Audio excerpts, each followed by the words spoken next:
What's up, everyone? Hey, everybody. Wow, this is a crew. Our monthly Super Retro Bros show. It's it's a special one. I'm excited to get into all the topics with y'all. So much has been happening in the last week since I've been trying to get everyone on the same page about what we're going to talk about, especially with the recent Legend of Zelda news, eShop closing, E3 being canceled, literally minutes ago. Wow. It feels like it literally just happened minutes ago. So I'm really stoked to get into the topics with y'all. We can go around and kind of introduce ourselves to each other because I know we have some new guests joining us. I'll go ahead and give the floor to Xander Scullion, probably the freshest face on the channel right now. How are you? I'm doing great, and I want to thank you guys for letting me on the show. But yeah, my name's Xander Scullion. I cover various gaming topics from modern to retro, do a little bit of podcasting, do a little bit of music, do a little bit of everything. I just like to talk about video games. Yay! Awesome. And Zodwriter, you're also a special guest. We don't often get to see you on the channel. Tell us a little about your, gaming history and all that you do. Well, as far as gaming, I'm a big retro gamer. I love retro games. I'm into the home arcade scene, and retro games are totally my thing. So that's one of the main reasons why I'm here. And when Max asked me to be a part of this lineup, I was like, yeah, it sounds awesome. Cool beans. And let's continue around the horn. Cyrus, Retro Bro, Max, Brian, I know this is usually your show, but if you wanted to kind of just give us an idea of what's been going on with you in the past week as far as gaming and things that are currently on your watch list and stuff like that. We can start with Brian. Yes. For those who don't know, I'm Brian. Sometimes the master of none. Anywho, I've actually been running through the Fallout games recently. I even have 1 and 2 downloaded, and I'm trying to play those ones, but the controls on them are it's kind of bugging me. But anyways, I've been kind of dwelling in not the retro past, but maybe the classic past. I don't know how where the line is on that one, but I've been getting my gaming in. And then there's this weird box behind me too. So. Oh yeah. That's going to be coming up later on in the show. I'm excited. But Max, what have you been playing this week, or what's been on your radar? I've been playing Power Rangers fighting game for the grid. There was a GameStop sale when we went ahead and got that package behind Brian. I had to upgrade my pro membership, and there was a pro sale, and it's a lot of fun. Actually, it's one of the best experiences for playing fighting games online, because usually I get my ass kicked. There must be a lot of kids playing Power Rangers, because I'm like, hell yeah, ranked matches, here I come. And nah, man, you're getting your ass whooped by 40-year-olds. That's what's happening. It's a button mashing game. No, but I do good on the Power Rangers online though, because I think there's there's a good community, because it's also on Game Pass right now. So if you have Game Pass, I highly recommend giving it a shot, especially if you're like me, you like fighting games, but online. It's got a really good story mode too. It's a really good game. I didn't play the story so mode. Good. Yeah, I had downloaded that a few months ago, and I didn't really get into it too much. But I didn't realize there was a story mode. Maybe I'll go back and because it is also leaving Game Pass soon too.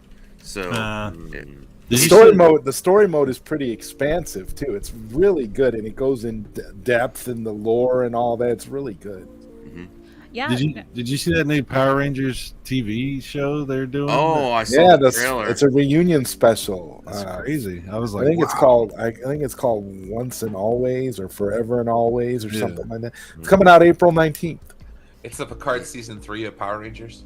Power Rangers, yeah. and the Tekken trailers are killing me. I'm like, when is this game? They drop in a trailer every day. I'm like, why are they doing this to us if it's coming out in June? I mean, I love content, but that game looks amazing. There's a new Skullgirls trailer. I don't know why I'm talking about fighting games a lot, but there's just been a lot of fighting game stuff coming out too, and even Street Fighter 6. I wasn't sold on it till some of these new characters. I'm like, oh wow, T-Hawk's daughter, and some of the newer characters look really cool. Because I'm like, why am I going to get excited about a new Street Fighter? It's just going to be people playing Ryu, Ken, and Akuma online when I get on. But then the new characters excite me. Yeah, I'm purposely going into Street Fighter 6 like completely blind because I know I'm going to end up buying it. When I found out it was coming out for PS4, because I don't have a PS5 yet, and I found out it was coming out for PS4, I'm like, all right, I'm getting it. But I want to get that game, and I want to go completely blind. I want to like be introduced to all the new characters. I want information overload when I play that game. I'm excited. How about you, John? What have you been playing this week, or what's been on your radar? Well, I finished Atomic Heart 2 weeks ago, since last show. That was a good game. It got a little long in the tooth. It kind of got repetitive, but overall it was a very interesting experience, needless to say. I found a arcade emulator that I've been playing around with that I did a couple uploads on my channel. I found this emulator, which actually is not a new emulator. It's like a couple of years old. It's called Technoparrot. So I've been playing stuff like the Mario. I've been playing stuff like the Mario DX arcade, Mario Kart. I've been playing like Terminator Salvation. Have you played Batman? Have you played Batman? I have, yet? dude. I sure have. Yep. Batman's on there. So all these new arcade games. It's been like. What about the Castlevania? Have you played that one yet? I don't know if that one's on there. I'd have to check. I don't think it's on there because so it's a very active like emulator. So the developers are very active. They have a Patreon, so they can essentially. If a ROM gets dumped, they can add it and make it playable on this emulator, and they update this thing probably daily. They're always doing a lot of work on it. So I've been playing with that, and I started Jedi Fallen Order. I paid $3.99 for it. How do you say no to that? It was never really on my radar before, but I've been kind of dabbling with that. Welcome, Kamikaze. Yeah, it's been Kamikaze. Yeah, working some retro stuff in here and there as I usually do. Been playing my my Genesis because I have an EverDrive for that now, which was amazing. So that's the best thing you could have got for the Genesis. Dude, I was buying Genesis carts. I was buying Genesis carts, and I was like, why am I doing this? Like, exactly. Why? I want to play all these games on the original hardware. As much as I love emulation, Genesis is just, there's something about it that can't be duplicated, man, especially when it comes to the sound in a lot of the games. And I have a CRT, so you know it's emulation can't top it. But yeah, man, that EverDrive was. Thank you to Cyrus. He was actually the one who recommended the one I have. Which one did you end up getting? The X. It's the X5. It's like the $40 one, I think. It's the Crix X5. That's the one I got. Mm-hmm. Yeah, it's because I don't care about Sega CD. I have a Sega CD, but I just burn those games, so I really don't need an EverDrive for that. But yeah, man, I'm loving it. Yeah, but, shout out Xander said he made music, so shout out to Xander. He actually did a couple of the music tracks in a few of my videos. My Ninja Turtles video, he did a track for that, and then my Castlevania video, he did a track on that one as well. Oh yeah. So. And he does original music on his own channel, and he often posts some of his tracks and works in progress on his Twitter, so definitely check it out. I need your channel then. I need to go sub. I want to check that out. Yes. Oh, and definitely. We're going around the horn, Okay. just sort of like giving a short little like intro and on ourselves and what we're playing this week. Welcome, Kamikaze. Hope you're doing well. What have you been playing this week? And yeah, just give us a short little intro on what you're into as far as gaming. RE4, boy, that shit is. Can y'all hear me before I start talking? Yeah, I can hear you. RE4 is fire. It's fucking fire. I really like it. Even when RE4 came out and after Dead Space came out, I know Dead Space Remake came out, I always thought even Dead Space was better than RE4. They're essentially the same things, the same mechanics, same everything.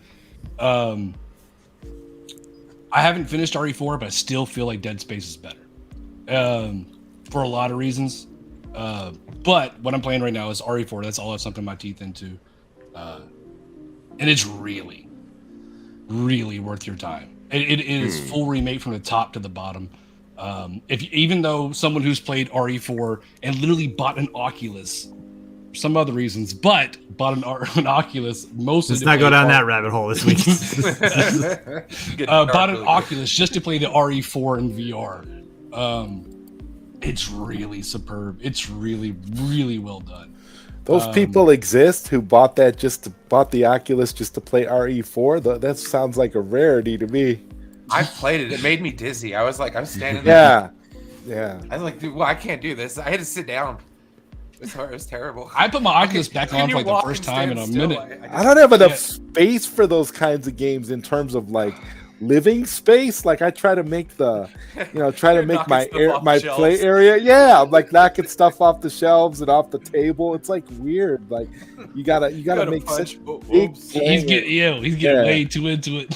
I think Zod would resonate with this. So like whatever space I will have in any sort of like apartment or something, that's going to some actual like cabinets. Like I've been following the arcade community for the better part of like a year and a half, and I've gotten to learn a lot about it from folks like Zod, Overthink Gaming, Your Average Gamer, etc. And y'all are just like some of the coolest folks ever. I think like the current conversation is around Mortal Kombat 4 and getting that to the home arcade space, and I'm just like, yes, anytime I see that, I'm gonna retweet it, like all that stuff. Are you gonna comment section, live streams. Are you gonna get one? Are you gonna get a Mortal Kombat 4 cabinet? Okay, so like here's the thing though, and like I'm derailing the chat talking about arcades and stuff, but like I need to know what the folks who are more knowledgeable about like the builds and quality stuff say about it first. So like folks like either you or like UAG or P-Dubs or other folks who are more plugged in, or like Moat, like folks that I actually interact with and trust their, you know, consumer advocacy for the cabinets. Like, is it going to be good for like a noob sort of like, you know, person coming into this with fresh eyes and not really having too much experience if you're a noob, you'll be you'll be fine, but it's just about like space, because the deluxe that is out now, for example, there's a deluxe of Mortal Kombat 2, and it's a little bit bigger than the ones that they put out before, because they got rid of the risers, which is the additional base that they. Are you talking about one-up cabs? Is that what you guys are talking about? Yeah, we're talking about one-ups and all. You got one in behind you, right? Yeah, and it's the OG Street Fighter one, and I got the riser for it, and it's cool. I mean, it's alright. It's cute. Yeah, that's how I am with mine. It's literally background noise. Like every once in a while, like I'm like, hey, who wants to get their ass whooped in Street Fighter? And I'll bring one of the kids. Yeah, I want it to have like it just adds to the ambiance. It's functional furniture. It's background noise at this point. I barely use it. It's background noise. I'm gonna be a little bit of an elitist. I'm gonna be a little bit of an elitist here. And I told my wife, I said, when our kids move out, the room behind me, I'm turning into an arcade. And I'm not putting those one-up arcades in there. I'm putting original shit. Original. I don't care if I have how much. Because here's the thing. Hey, look, how much they weigh. I don't care. I don't give a shit. Listen, I don't care. Okay? Look, I'll lift that with one arm. Get the fuck out of here.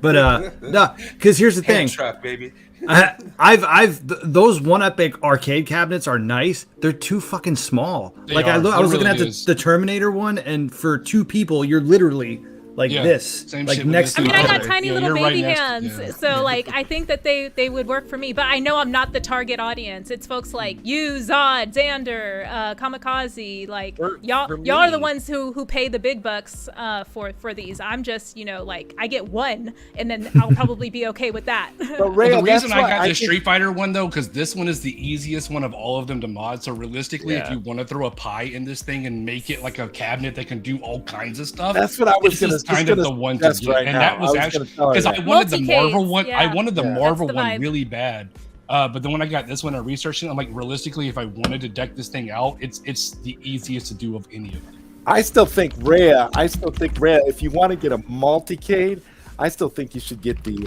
At Games Legends Ultimate. You and Your Average Gamer have because been selling me on that. That is by far the most versatile one, and it's just. And they got an updated one coming out that's even more powerful. It's going to be able to play the more powerful games. So I mean, it's just as far as being able to play every arcade game imaginable, that pretty much does it. And then it'll let you play the consoles too.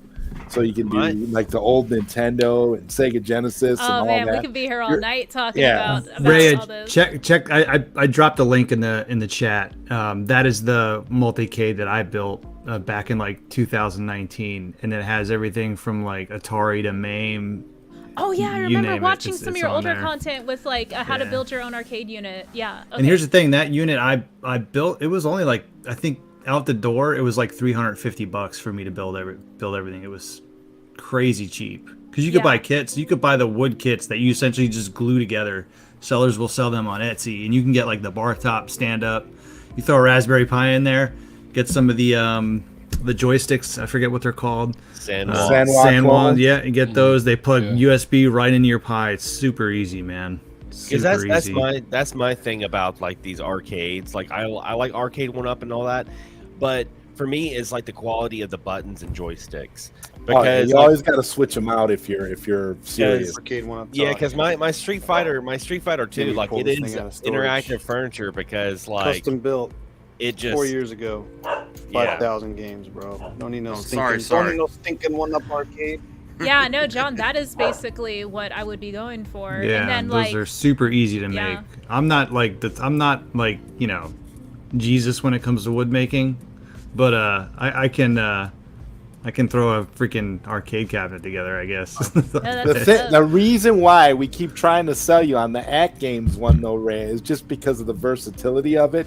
How you're able to actually even connect consoles to it, because you're a Switch gamer. You can connect your Nintendo Switch to it, and you can play your Nintendo Switch right on the arcade, and it's fascinating. So the intention, and then I want to like wrap up this topic so we can get into the actual topics. I apologize because we could be here all night talking about it. But like the intention would be like to also have like the HDMI out, so I can like have like a dual cam set up. So like, oh, I'm actually playing on my arcade, and then like he's showing off how cool the emulation is on it. So yeah, that would be like the ultimate Yeah, goal you for could do sure. that.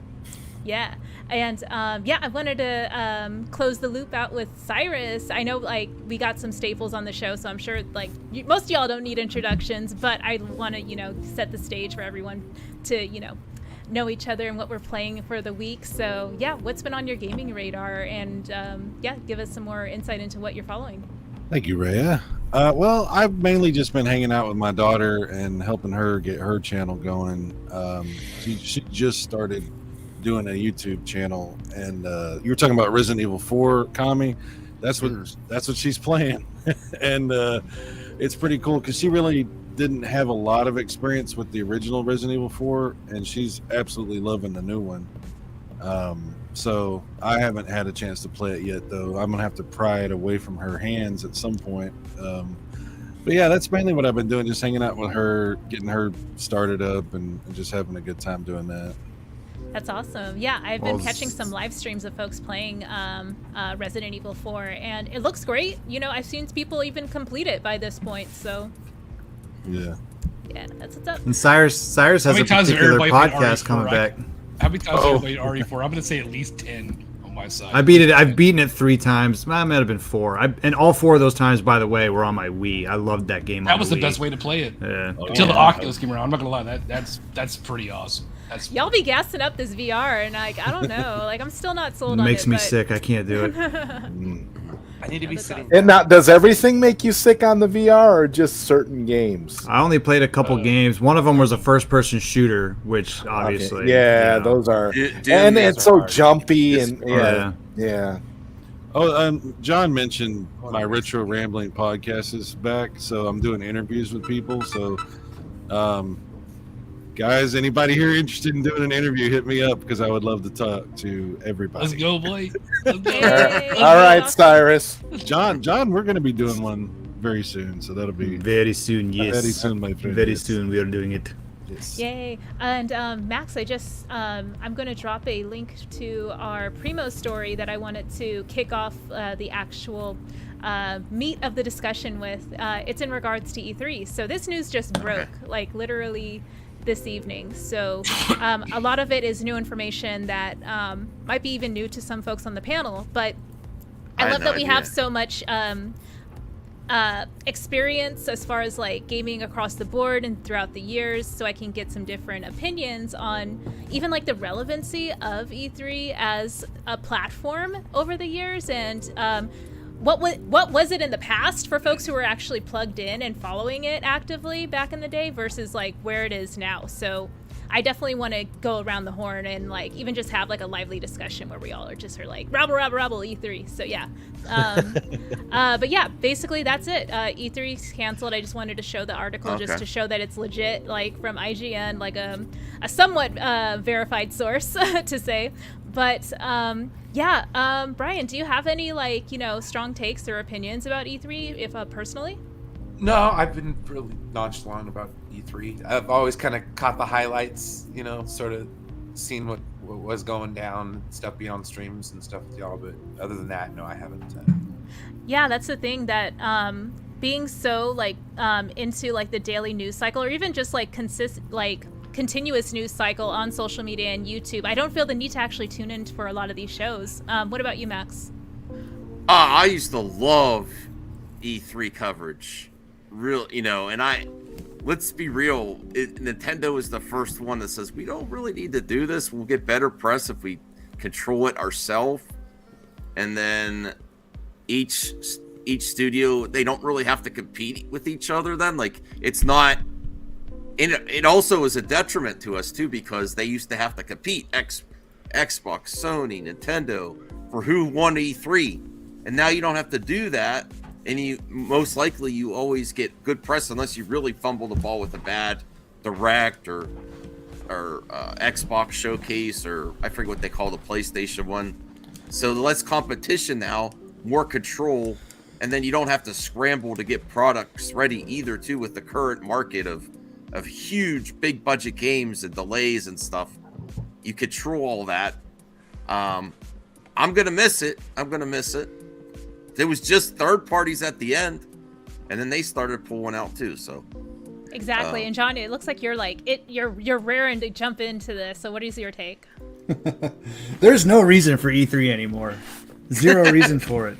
I mean, that's unfortunate though, but Max made a good point, right? So before, years ago, and this is really before social media and these different events took off, and I think COVID played a big part of these companies realizing like, hey, we can save ourselves a ton of money and get the same amount of exposure without doing this. And I think as you saw Nintendo starting to pull out, and they haven't even been at E3 for the last couple of years.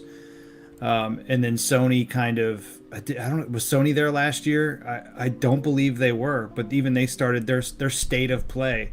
So really it came down to a developer showcase showing and Xbox. And I used to get excited for these things because it was like when we were going to find out a lot of things.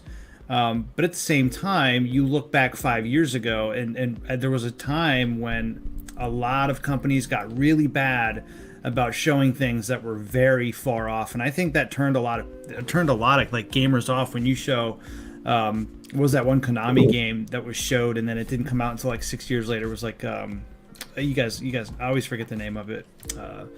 But there was that one.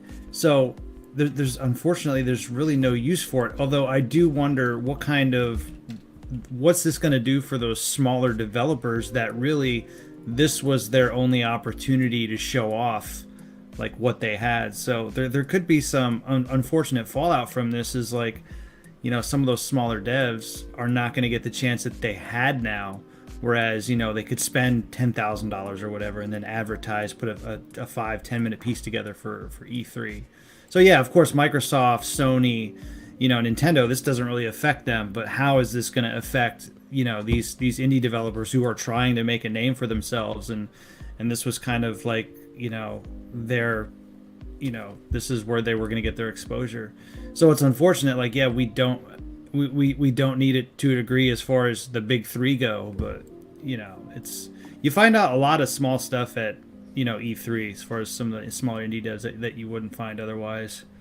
Yeah, so. I totally agree. And like, I will say that there are some showcases for indie games. Like certainly Nintendo does their Nindy Directs, as I like to call them. And I know, Xander, I get to like share a lot of like my indie game interests with you. And then like, we both get jazzed on it. But as far as like E3 and like to John's point about like the exposure for smaller studios, what is your take on it?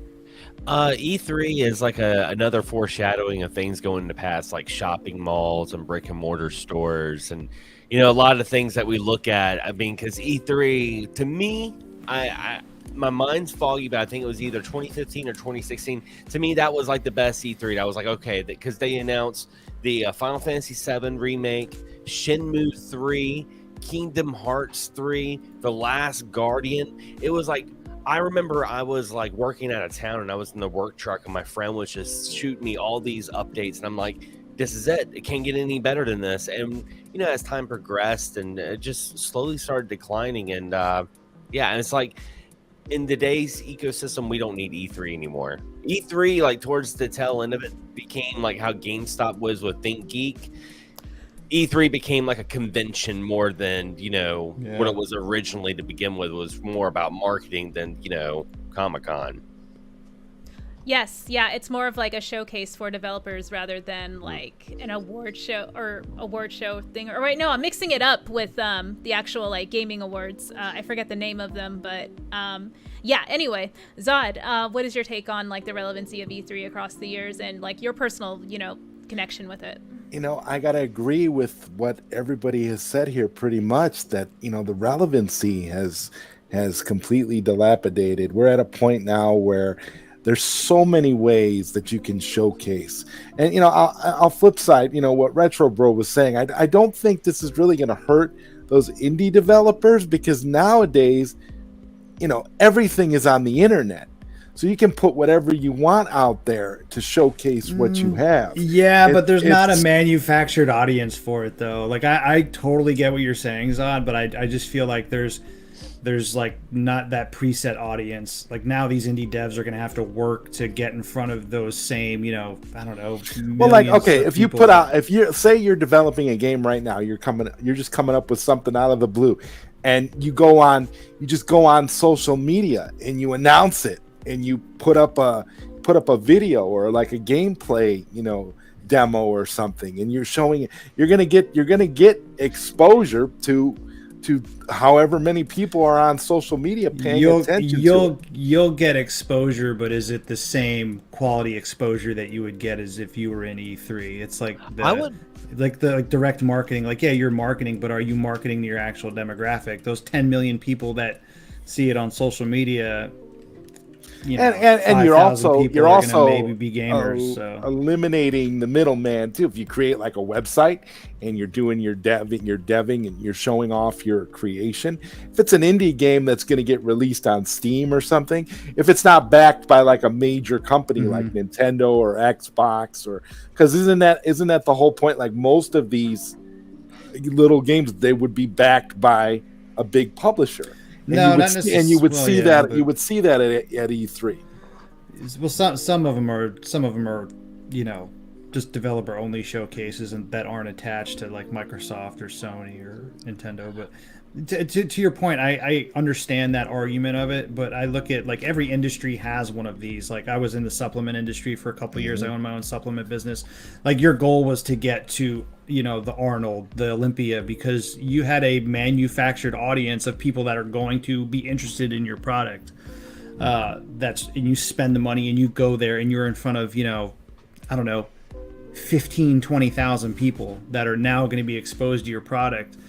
Whereas you wouldn't have been exposed to that before. So unfortunately, I do think Xander's right. We're all right here, but I do think there is going to be some unfortunate fallout here for those smaller devs. I mean, don't you think there's going to be something else that's going to be bigger, that's going to replace E3? Because if it's not E3, it's going to be something. Because somebody mentioned in the chat about the Summer Games Fest. Yeah, Taladia Plays just mentioned that. And again, there's other events and other things. So it's not like because E3 is gone, you won't have a way to showcase your stuff publicly like what you're saying. So I don't think that E3 being gone is the end of the world. I think they just kind of overshot what they were.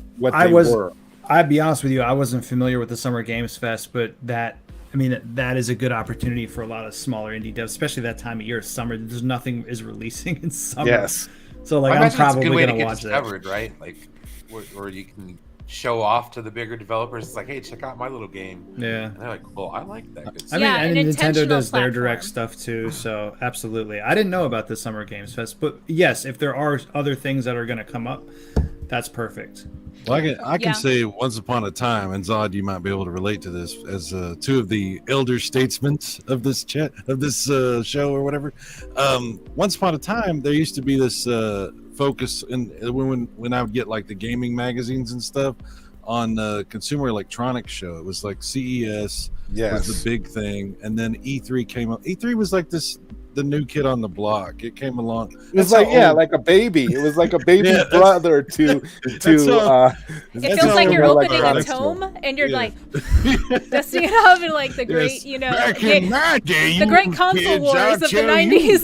What does IGN have to say? Yeah, you kids with your fancy E3 all worried about what's going to happen what we know. Anyway, yeah, so there'll be something newer that everybody gets excited, because it is exciting for the industry to have a big event to draw attention.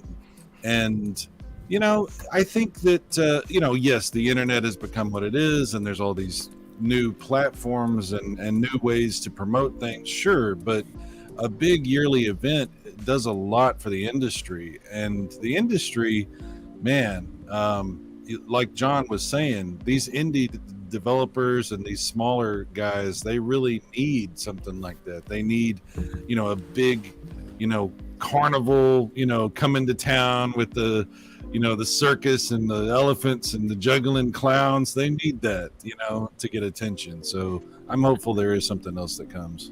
Yeah, like to your point, a good example was Untitled Goose Game. Like I would have never, gave that game a second look in the eShop unless like it was gassed up by Nintendo. So, I mean, that's like their separate showcasing outside of E3. But yeah, like Rising Tide, raises all ships. Like to your point, so like that captive audience is super valuable. Kamikaze, we can close out the topic with your thoughts on it.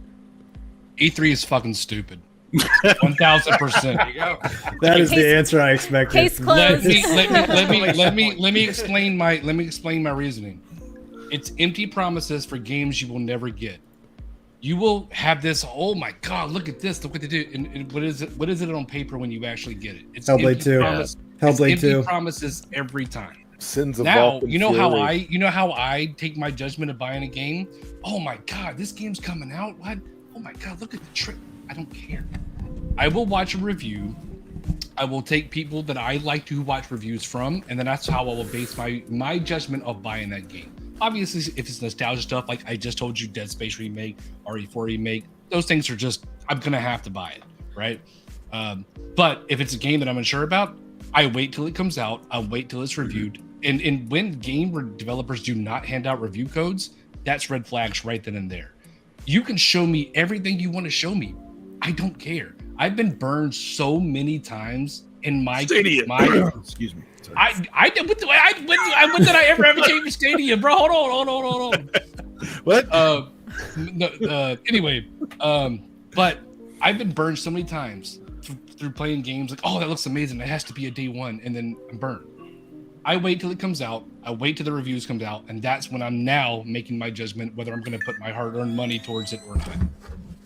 Yeah, like to your point, the remakes that have been coming out lately, we have to wait for patches to come out like weeks later. I think Chrono Cross was one that I got to talk about with Xander on a podcast I did with him last year. And yeah, that was heartbreaking because I know a lot of folks like that played the original back in the day that ran so smoothly. So it's odd because with all the technology that we have access to now, you would think that games come out completed as is. But because of like the production cycle and constantly have to serve content there, that is just not a reality. I would argue this the other way around. I feel like in our growing up days, games were complete. Now games they're basically beta tasting. Oh, that's what I was saying. Like I agree as with it you. comes out, because basically they're just going to patch it in a few days. They have that option.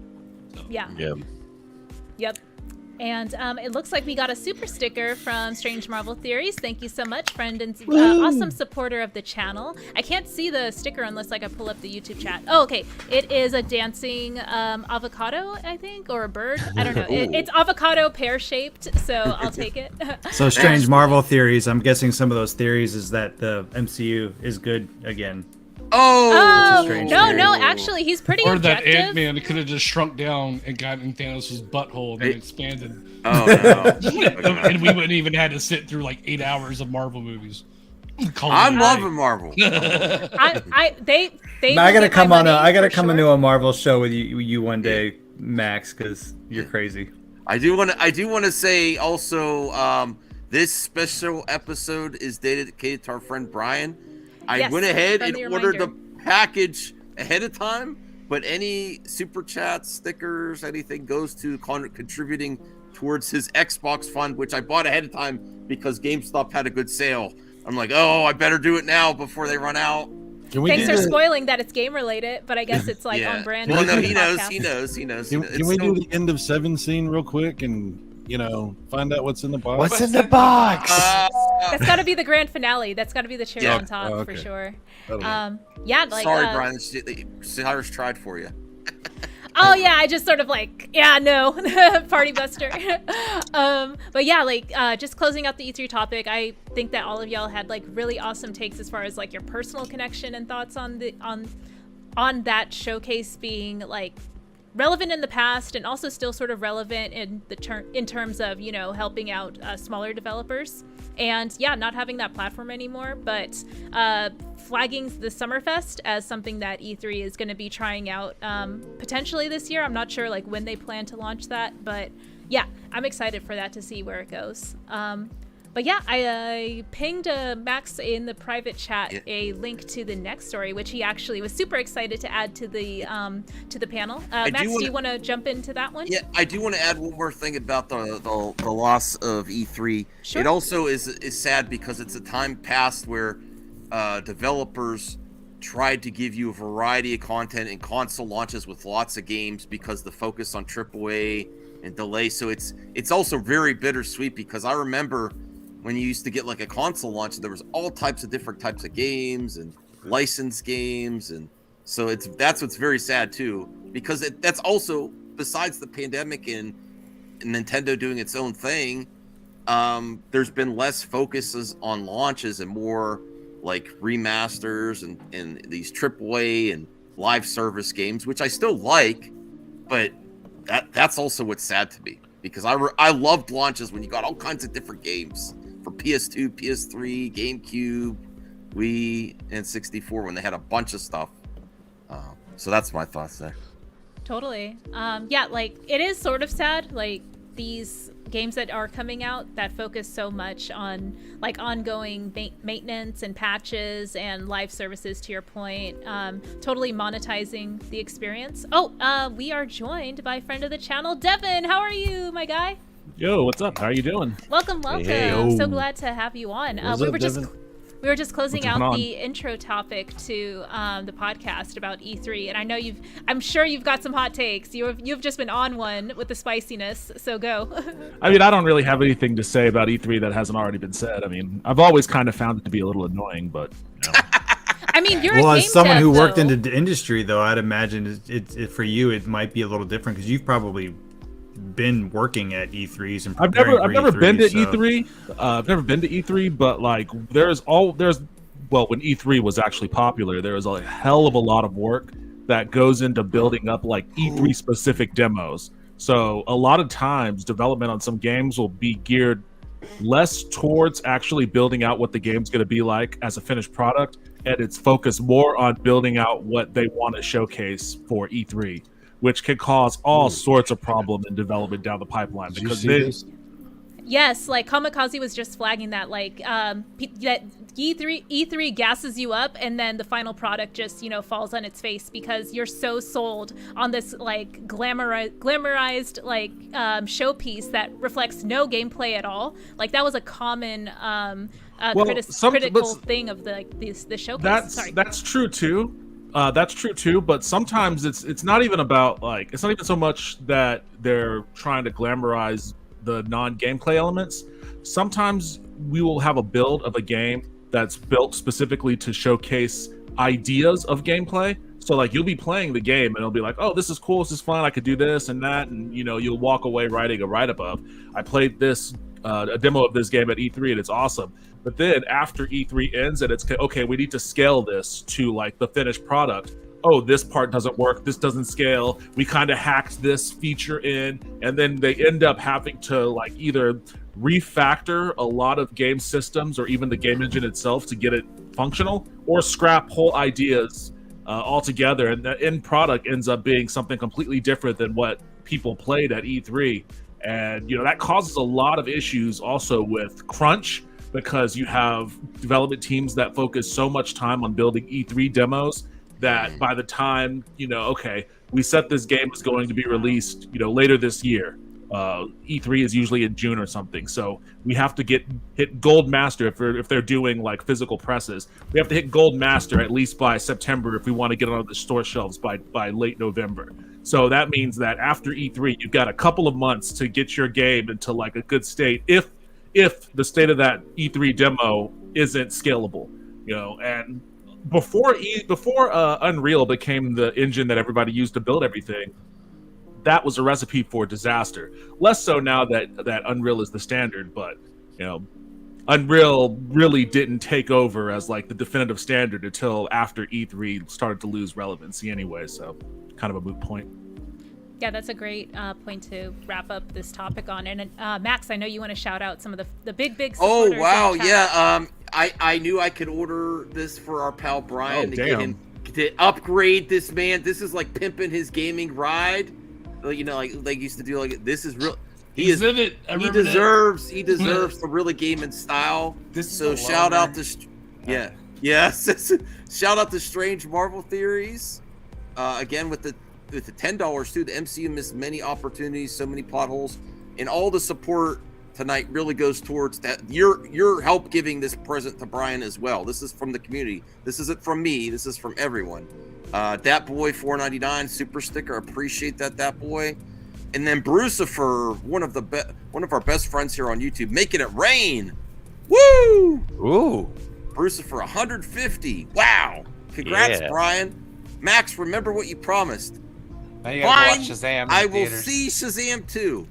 I will go see Shazam 2. Brucifer, you're all that to get him to see Shazam 2 in the movie theater. Is that what it takes to please Max? God damn. For a $6 matinee ticket. It's a hell of a marketing campaign. Max, don't ever ask me for anything.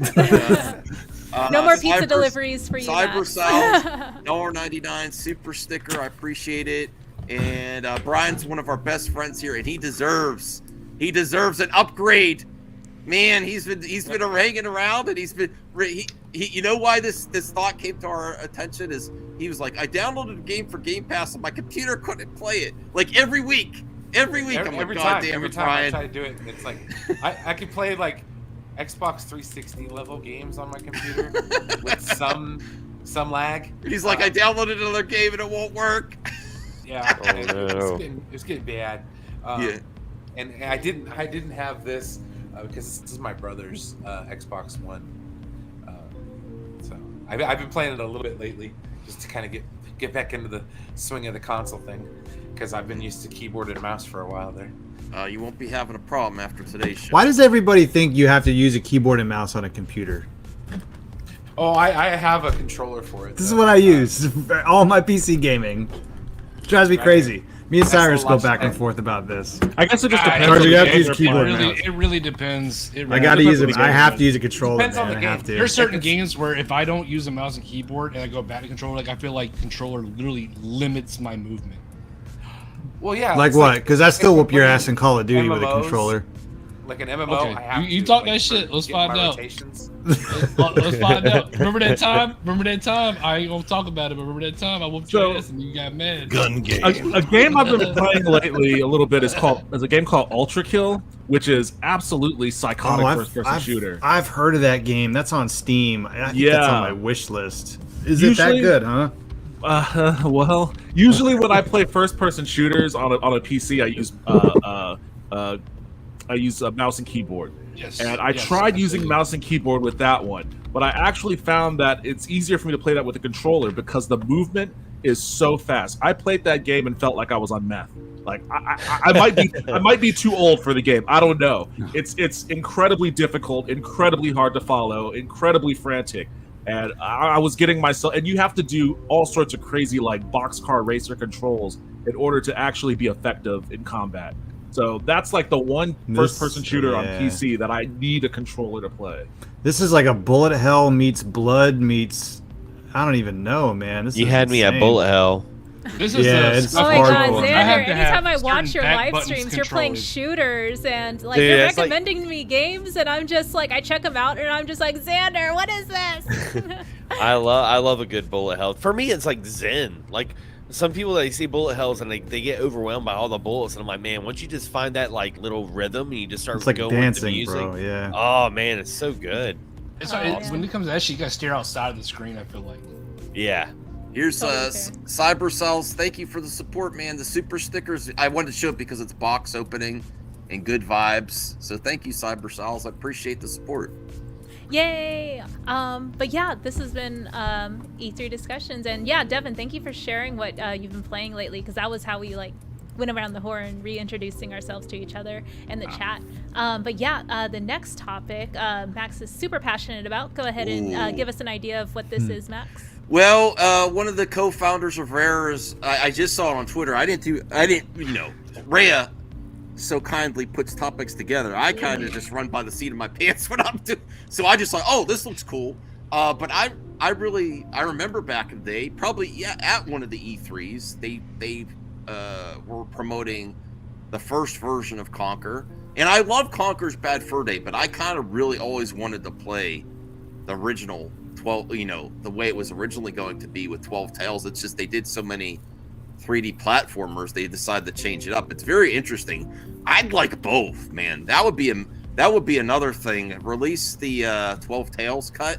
Well, let me Conquer. ask a very elementary question. Could you set the stage for folks who, for me personally, my first console was a PS1. I didn't have an N64 growing up, so my scope of like games on that console for a long time were just like the first party titles. But for Conquer, the 12 Tales game, can you tell me more about the history of what that is? It's more like he goes to different fairy tales, 12 Tales, and it's very kid friendly, opposite of what Conquer became. But at that time, this is also one of the last Rare projects on its way out after N64. They were doing Banjo-Kazooie, Banjo-Tooie, then they did Donkey Kong 64, and they were also working on Dinosaur Planet that also went through some changes. It's very interesting that some of the last Rare Nintendo projects really got changed completely. Because Dinosaur Planet eventually ended up on the GameCube and was the last released Nintendo Rare.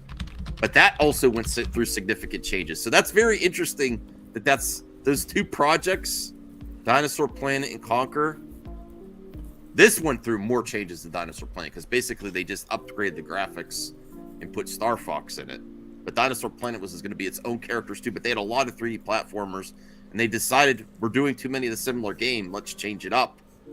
And that's one that I'm sad I sold. I had a complete in-box Conquer Bad Fur Day, and I sold it because I have I have the remake for Xbox. And I should have held on to it, but I like that too. But I probably would have preferred the more classic, honestly, in my opinion. I don't know who here has good memories of Conquer's Bad Fur Day, and would you have preferred to play the original like me? Like, I just love 3D platformers, so. I had a PS1 back in that era, and I wasn't too familiar with Conquer's, but I was familiar with Banjo-Kazooie. Banjo-Kazooie was the shit. I remember. So, and I talked a little bit about like the I guess the lack of a better word, the culture of pop culture reporting way back in the, I guess, pre-mass internet era. I talked with my buddy Justin on the stream last night.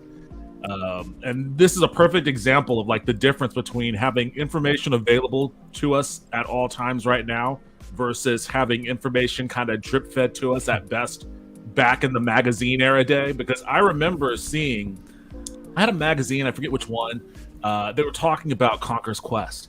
And I think that's what it may have been called at first, like 12 Tales Conquer's Quest or something like that.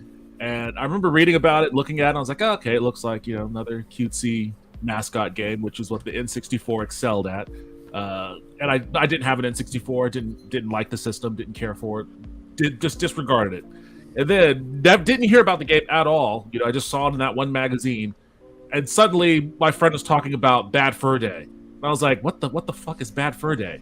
And I went over to his house and watched him play it. And I was like, wait, is this that same Conquer's Quest game that I read about in that magazine? Like, there was no Twitter or anything like that to, like, you know, follow the day-to-day development of a game like that. So if you were just kind of tangentially paying attention, you had a game that was cutesy, and then suddenly when it was released, it was like one of the most R-rated games on the console. You know, it was just crazy. It sucks how they kind of sanitized it for the re-release, right? Or am I misremembering it? I think I did hear like they changed some stuff. No? Yeah, they did edit it. The Xbox version, I think, is actually edited too. The Conquer's Reloaded. I think that's edited a little bit. It's edited horribly. Yeah, it's edited. That's the one I have. Although I do have it on the. It's still good, but yeah, I do have the N64 EverDrive. Not as cool. I have it there. Yeah, Xander, what do you think? Because like my like take on Rare games has been like, we see so many Banjo-Kazooie clones coming out, but I don't really necessarily think that they play that well. And like even the older Rare games too are kind of clunky. Like granted, there were technological like things happening that made them that way. But yeah, what are your thoughts on this news? I'm not a big fan of the clunky N64 platformers. I'm not. I mean, I gotta be in the mood for them. I mean, Super Kiwi 64 that's on the Switch, that one was a lot of fun, but it was still really, really clunky. But I will say Conquer's Bad Fur Day, like the multiplayer, was a lot of fun. It drives me absolutely crazy when some of these newer devs will, you know, the reason why those games are clunky was because they suffered from a lot of growing pains of that era. Like the 3D platforming was very new, camera control was non-existent, they didn't know how to do it. So when these indie devs make these games, I really wish they would make modern mechanics into them, because these games are so much better with like a dual analog. Like when the way they did Spyro and Medieval on PlayStation, those were perfect because it was still the original game, but it had modern mechanics to where Medieval, the original Medieval game, that game sucks trying to control that camera in that game, and you die so many times by just misjudging a platform. Like, okay, I have to move over a little to my left. Argue that's a bit of the charm, though. That's a bit of the charm. I was about to well, say, no, because it made the games. It made the games not very good because they weren't broken. So Mario but there was a lot of growth. So Mario 64 is where do you put that at? I mean, it's a good game, but it still suffers from a lot of those same things. It did it better than a lot of the other games, though. So it has aged a little bit better. What about you? Xander's chomping at the bit. I want to let him respond to me before you. I was gonna say, in Super Kiwi 64, you can edit the controls. That's good. So you can have modern controls, but it's got that like aesthetic of a 3D 64 game. It's a lot of fun. It's like sometimes it's like when indie devs make a game with like blowback when you get hit. That pisses me off. Like it just drives me crazy. Stop doing that. That was a bad idea. But that was a terrible idea. That was the charm of games being developed like in the 32 to I guess 128-bit era or whatever you want to classify that as. That was like the pirate age of gaming, where you were just venturing off into the sea and trying to figure out, you know, what controls work. You had like 4 different first-person shooters that all had different control schemes on consoles. You know, if you were playing Turok, or if you're playing GoldenEye, or if you're playing Red Faction, or any of these other games, and yeah, sometimes it sucked, but you know, sometimes something that may have sucked for everybody else is really cool for you. And there are plenty of games that, you know, had really bad control schemes, but we didn't think it was bad at the time. We didn't think it was bad at the time. I mean, like that's I remember a part of it too. Playing Doom on PlayStation and like Power Slave, it had those weird like strafing, like you had to use square, or, like your I think it was R1 and L1 to strafe, and it was. And Final Doom is hard enough. Add on top of it like some janky controls. It's like good lord. Don't talk to me about janky Doom. I have a Jaguar, an Atomic Jaguar. Sir. I wanted to hear from Zod because, like, I usually hear you just like you're an encyclopedia on arcade knowledge, but like as far as like console gaming and like, you know, the mascot themed games, I never really get to hear you talk about them. So what are your thoughts on that?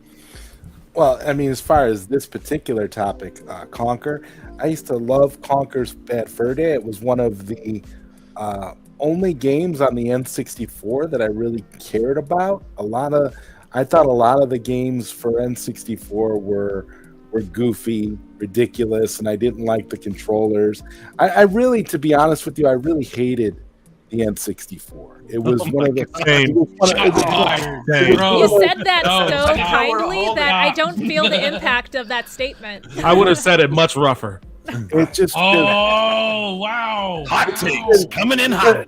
Not a hot take. I agree. I absolutely despise that. It's okay to be wrong, though. I mean, it's just.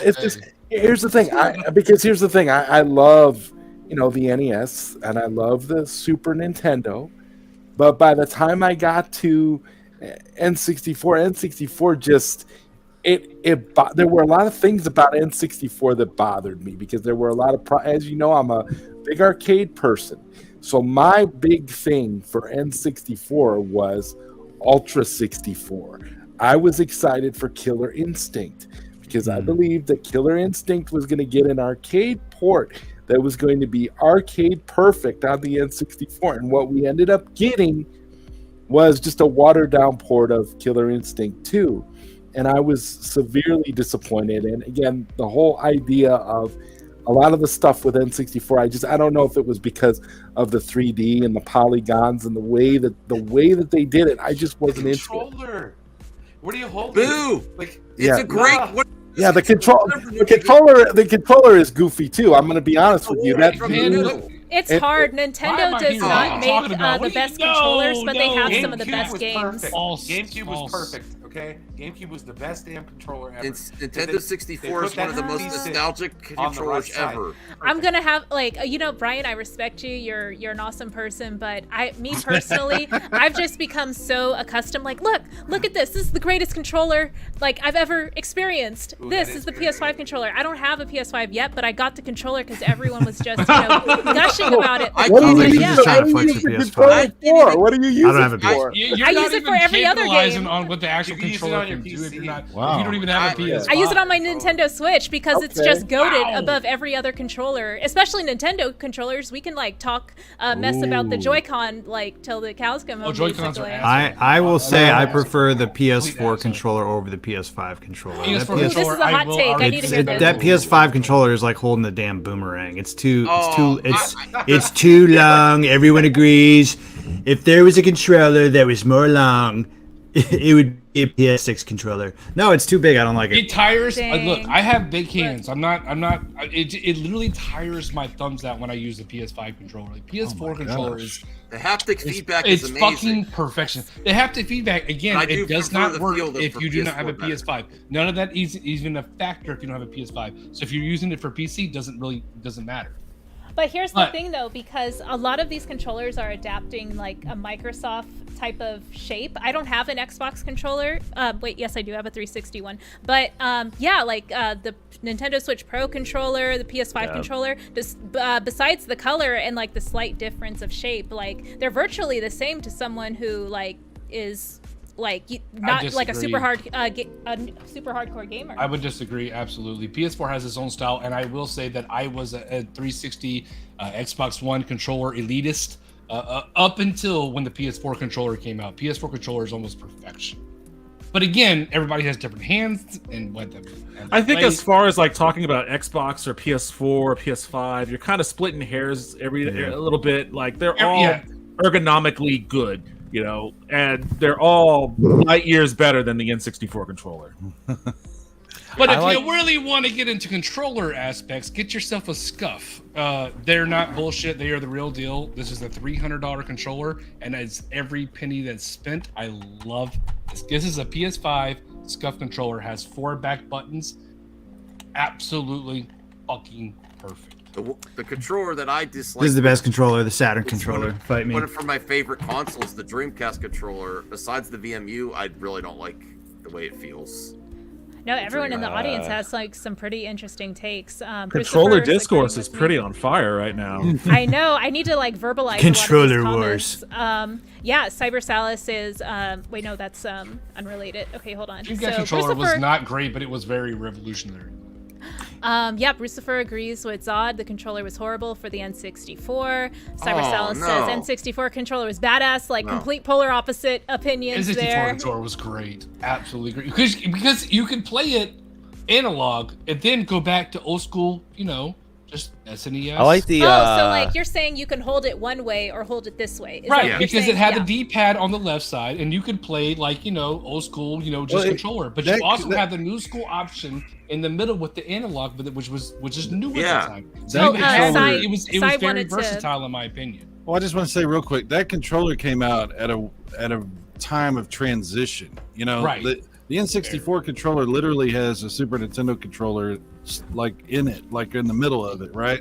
Where, like you can hold it on either side and you're playing digital, then you hold it in the middle. They didn't know what to do. This was like in the beginning of like analog sticks being used. Exactly. It's kind of a prototype. There's a reason nobody else went back to that design, right? Because it's like nobody really knew how this was going to work. So I don't think anybody could really say that's the ideal design for an analog control. There's a reason why you have all of these companies remaking the Super Nintendo controller and then just putting sticks on them because that controller was perfect. Right? Yeah. There you go. Look at that view. That 8-bit dough, though. At the same time, awesome. Yes, this guy. At the same, I had that same control. I have an 8-bit dough as well. At the I same needed time, that But the thing I needed that it was translucent experimental, purple. but it worked great for the console, for the 64. And yes, there's been leaps and bounds of controllers that make way better analog. But at the time, for the 64 specifically, like with Star Fox 64, with this little Z button on the trigger, all of it worked perfectly for the games for that console, in my opinion. Totally fair. I did You had want that to. little yellow C buttons that would move the camera, like Yes. for the yeah. games and all that stuff. Like it just made sense in my head until this day. That controller was not terrible. Like, For the games it was intentionally designed around, like Ocarina, I totally 100% agree with you. Like being able to access my weapons or my tools or whatever, or like apparel. Yes, I But totally Mortal agree. Kombat Trilogy. I just want to say this: Sony released the PlayStation in what 1995, 96, 95. 95. Oh no, 94. Yeah, 94. Was it 94? Maybe 94. Their controller basically hasn't changed since. Like the original version, without the analog sticks, is the same ergonomic design as when they released the DualShocks the first time for Ape Escape. And then every iteration of their controller after has basically been the same thing. So like, but I'd argue that Nintendo only changes their controllers because that's what they do. They're literally a gimmick. We went from the Wiimote to the Wii U to Nintendo. They're more experimental. They are the movers and shakers of the industry, gimmick sir. is how you play the game. It's not, being fundamental in what their whole brand is. Every if we go to the Switch again, snap on, snap off. Their entire gimmick is being fundamental and trying something different. So that's what you get excited about. Every controller they've ever made is completely different from the next one. And I wouldn't call that a gimmick. That's just them, being a very. I would call it absolutely. You like it too, though. You like the gimmicks, right? Colin? What say To you, a degree, Xander? because it works. I mean, look how much the fucking Wii sold. Yeah, I think it's interesting how we're finding out tonight how alike and different we are. It's just very interesting. Worlds apart. Okay, I'm gonna circle back to Xander, and then I'm gonna have Max go through some of the chat discourse. So yeah, Xander, close it out. Yeah, I was gonna say just about the controllers. Like that's one of the things that we look forward to. Like even when we talk about the new Switch, like there's gonna be someone that's thinking about like what are they gonna do about the controller, because every new Nintendo console has a new controller. So, but yeah, I like that PlayStation doesn't really change it up though. I like consistency. Well, Xbox got to the 360 and they're like, all right, yeah, that works. Honestly, yeah, they Model S actually for the OG Xbox was pretty much the same yeah. thing. That was like the first iteration of that. I like the Model S. That's a nice controller. For sure. Yeah, I just wanted to give Max a chance to go through the chats. I know the gifted memberships that were just dropped from Strange Marvel. Yeah, so on StreamYard you can't see it, but I saw it pop up and I'm like, oh yeah, we have to shout that out before we go to the next segment. Sure. I didn't see that. All right, let me bring that up here. Thank you so much, Strange Marvel. Just like a super generous. You and Brucifer, just amazing support. I really appreciate that, Strange Marvel Theories. This also helps give to the Brian Xbox Fund. So Eyes Only was gifted a membership from Strange Marvel Things. And remember to check your settings to make sure you're eligible for gift memberships. Figure Drawing, welcome back. Membership. Resident Justice, welcome back. Yay, welcome back, RJ. Layla was gifted a membership. Awesome. Antonio Stark was gifted a membership. All by Strange Marvel Theories. Thank you so much. I really appreciate that. Yes, absolutely. And I'm just like making sure we didn't miss anyone else. I forget if we highlighted Cybersalis' super stickers. Let me just go ahead and scroll up to see what lovely stickers he gifted to the channel. Where's Devin at? What happened? Where did he go? He's hidden by this obnoxious super sticker pop-up. But that's very generous. Sorry, generous. But yeah, we did show that. So thank you, Max.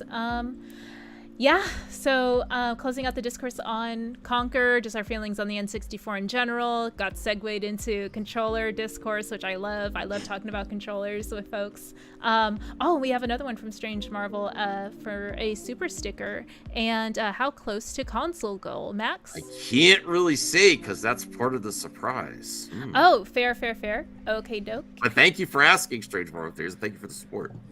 Yeah, and Cybersalis being offered a membership from Strange Marvel Theories. The one thing that sucks, because I often gift memberships for folks, if not super chats, is with the channel membership gifts, it's super random, and sometimes it's not even people who are engaging in the chat who are the folks that I have most of a connection with, who I think deserve the memberships. But yeah, totally. I don't know how that works or whatever, but yeah, I just wanted to kind of give that sure folks. But the only thing we can really say is just check your settings, which I still haven't figured out. I don't have it on I never get them gifted memberships, but there's something you have to select so you're eligible for gifted memberships.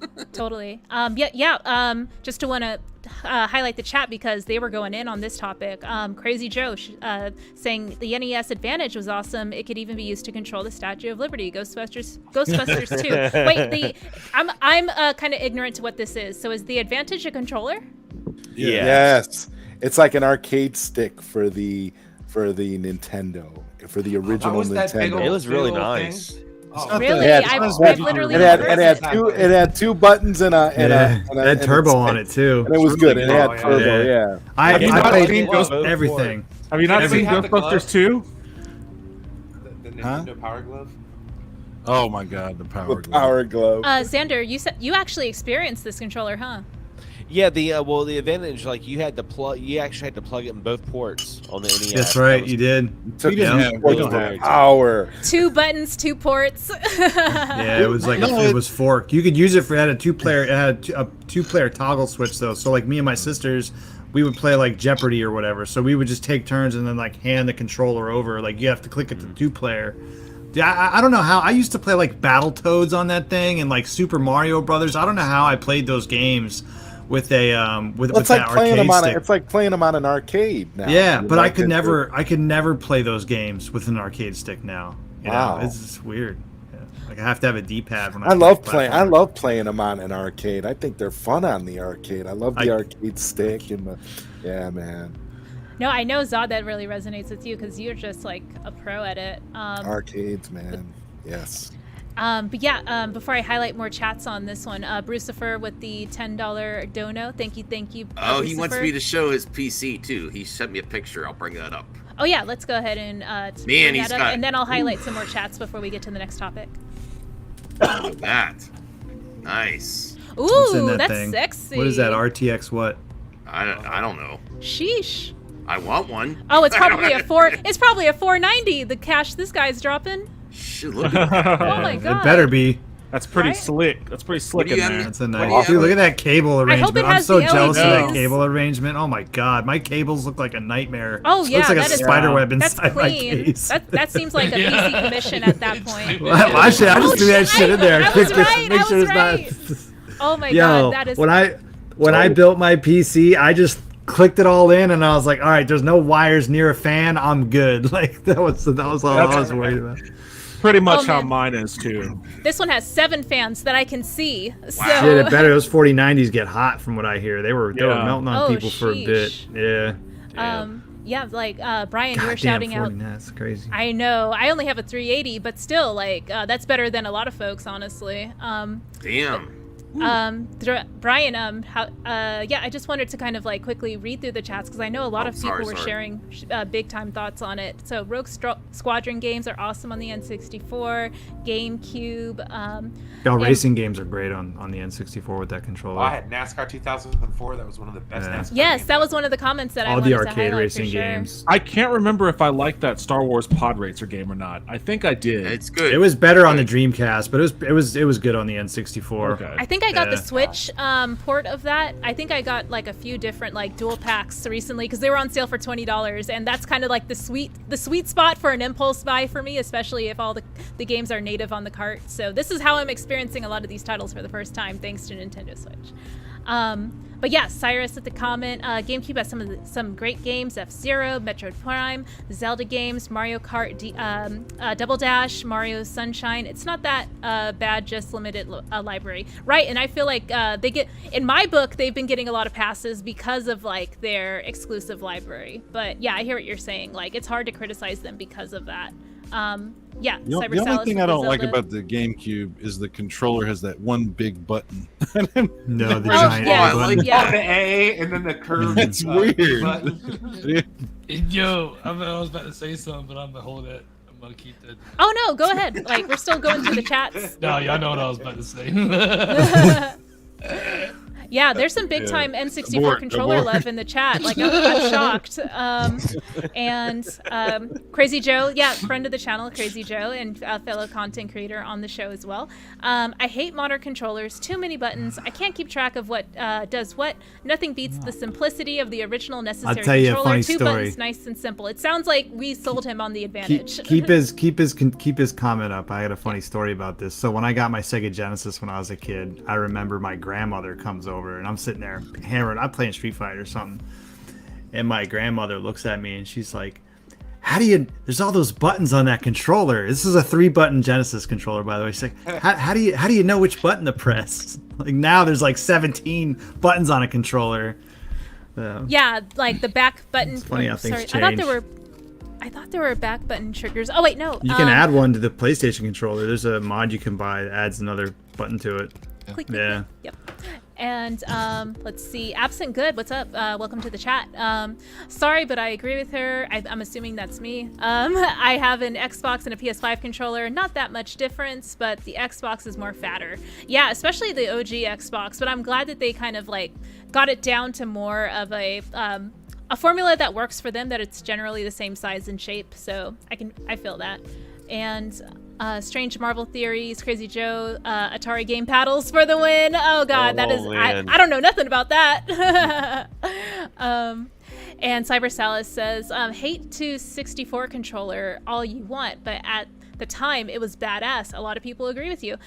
Played Dre from Mario. I'm sorry, I don't know what word that might be. Forgot about Dre. Dr. Mario. Dr. Mario. Oh, Dr. Mario. Oh, Dr. Mario. Mario Kart, many other games with the joystick in the middle. Yeah, I think Those to joysticks a lot of wore people's out points- quick though. That was the only problem Yeah, with those they- controllers. Did is those since- drift? I'm curious. Was No, there but a they wore 64 out. controller I don't think they drift? drifted, but they wore out really bad. Eventually, there was Yes. like With the Switch, quite- every controller just started drifting. That's the only time I've ever heard of a controller drift is when the Switch started. And I feel Yeah, like I never every heard of it until the controller has Switch. happened. I've had that happen controller to the drift happen 16. on PlayStation controllers. I Again, am. I never heard of it until the Switch. Never heard of I it. had to it on my agree with Xbox Tommy. controller. I did have it. Ironically, I never experienced it in my life, not even on the Switch, until I recently experienced it on an Xbox controller that I was using to play on my PC. And it happened while I was streaming. I'm like, what in the world is happening right now? And someone in my comments on my stream was like, yeah, that's drifting. I was like, so that's what that is. Interesting. It's like- Speaking of controllers, Kami, you were just telling us about this awesome controller that it's the best controller you ever experienced. Can you say more on? Can you sell us on it a little bit more? Scuff. I would have never bought this, but you know what? I did. I finally pulled the trigger on it. It has. All right. So the best way I can explain, All right, I need right, to see if you this. can see these back buttons, right? Your middle finger goes here. All right. If you want to push, and I have every single one of my layout buttons, triangle, square, circle, etc., mapped to these 4 buttons on the back. If I want to push a certain button, I push in with this finger. All right, let's do it with this one. I push in with this finger. If I want to press the other button, I press in here. I literally do not have to move my fingers off of the thumbsticks ever, off of the triggers ever.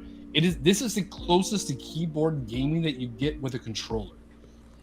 The quality with the grips and how grippy it is, it's so many schemes and colors you can come up with. I actually try to make this like a Goku. I'm a huge Dragon Ball Z nerd, but I try to make a Goku themed color, but it come out like more like a Lakers color, like my boy BMG told me. It looks like Portal. I get Portal vibes from it. But it is literally the most keyboard gaming that you get with a controller. If you play this is specifically made for FPS games. If you're playing not FPS games with this, I don't know really what to tell you. If you want to get more intricate and what have you, mouse and keyboard, absolutely. I know it sounds like a hard sell. I've never in a million years would I have considered this, but I finally pulled the trigger on it because I want to know what all the hype was about, and I absolutely love it. I know $300 for a controller sounds fucking absurd. But when you said specializing in FPS, like I can see it because that community is so big, especially on streaming platforms, that it would probably be worth it for them. But yeah, Brian, go ahead. I was gonna say Max introduced me. What was that one controller that you showed off on the channel? Oh, my Thrustmaster. I got open box at best. It actually broke. What a name! Well, they make the wheels. So it has really good. It's an Xbox One. It has replaceable parts. So I just have to order a right stick that broke. It's $20 to replace it. Elite controller. The Elite controller. I have to bring it up here. Hold on. See, PlayStation doesn't make their own Elite controller. Xbox does. When PlayStation makes their own Elite controller, I would have bought that. The only reason I bought this is because PlayStation does not make their own Elite controller. Xbox does, and it's about $120 less than this. PlayStation has made their own special controller with back buttons, but it's not to the caliber of what this is. Are you done?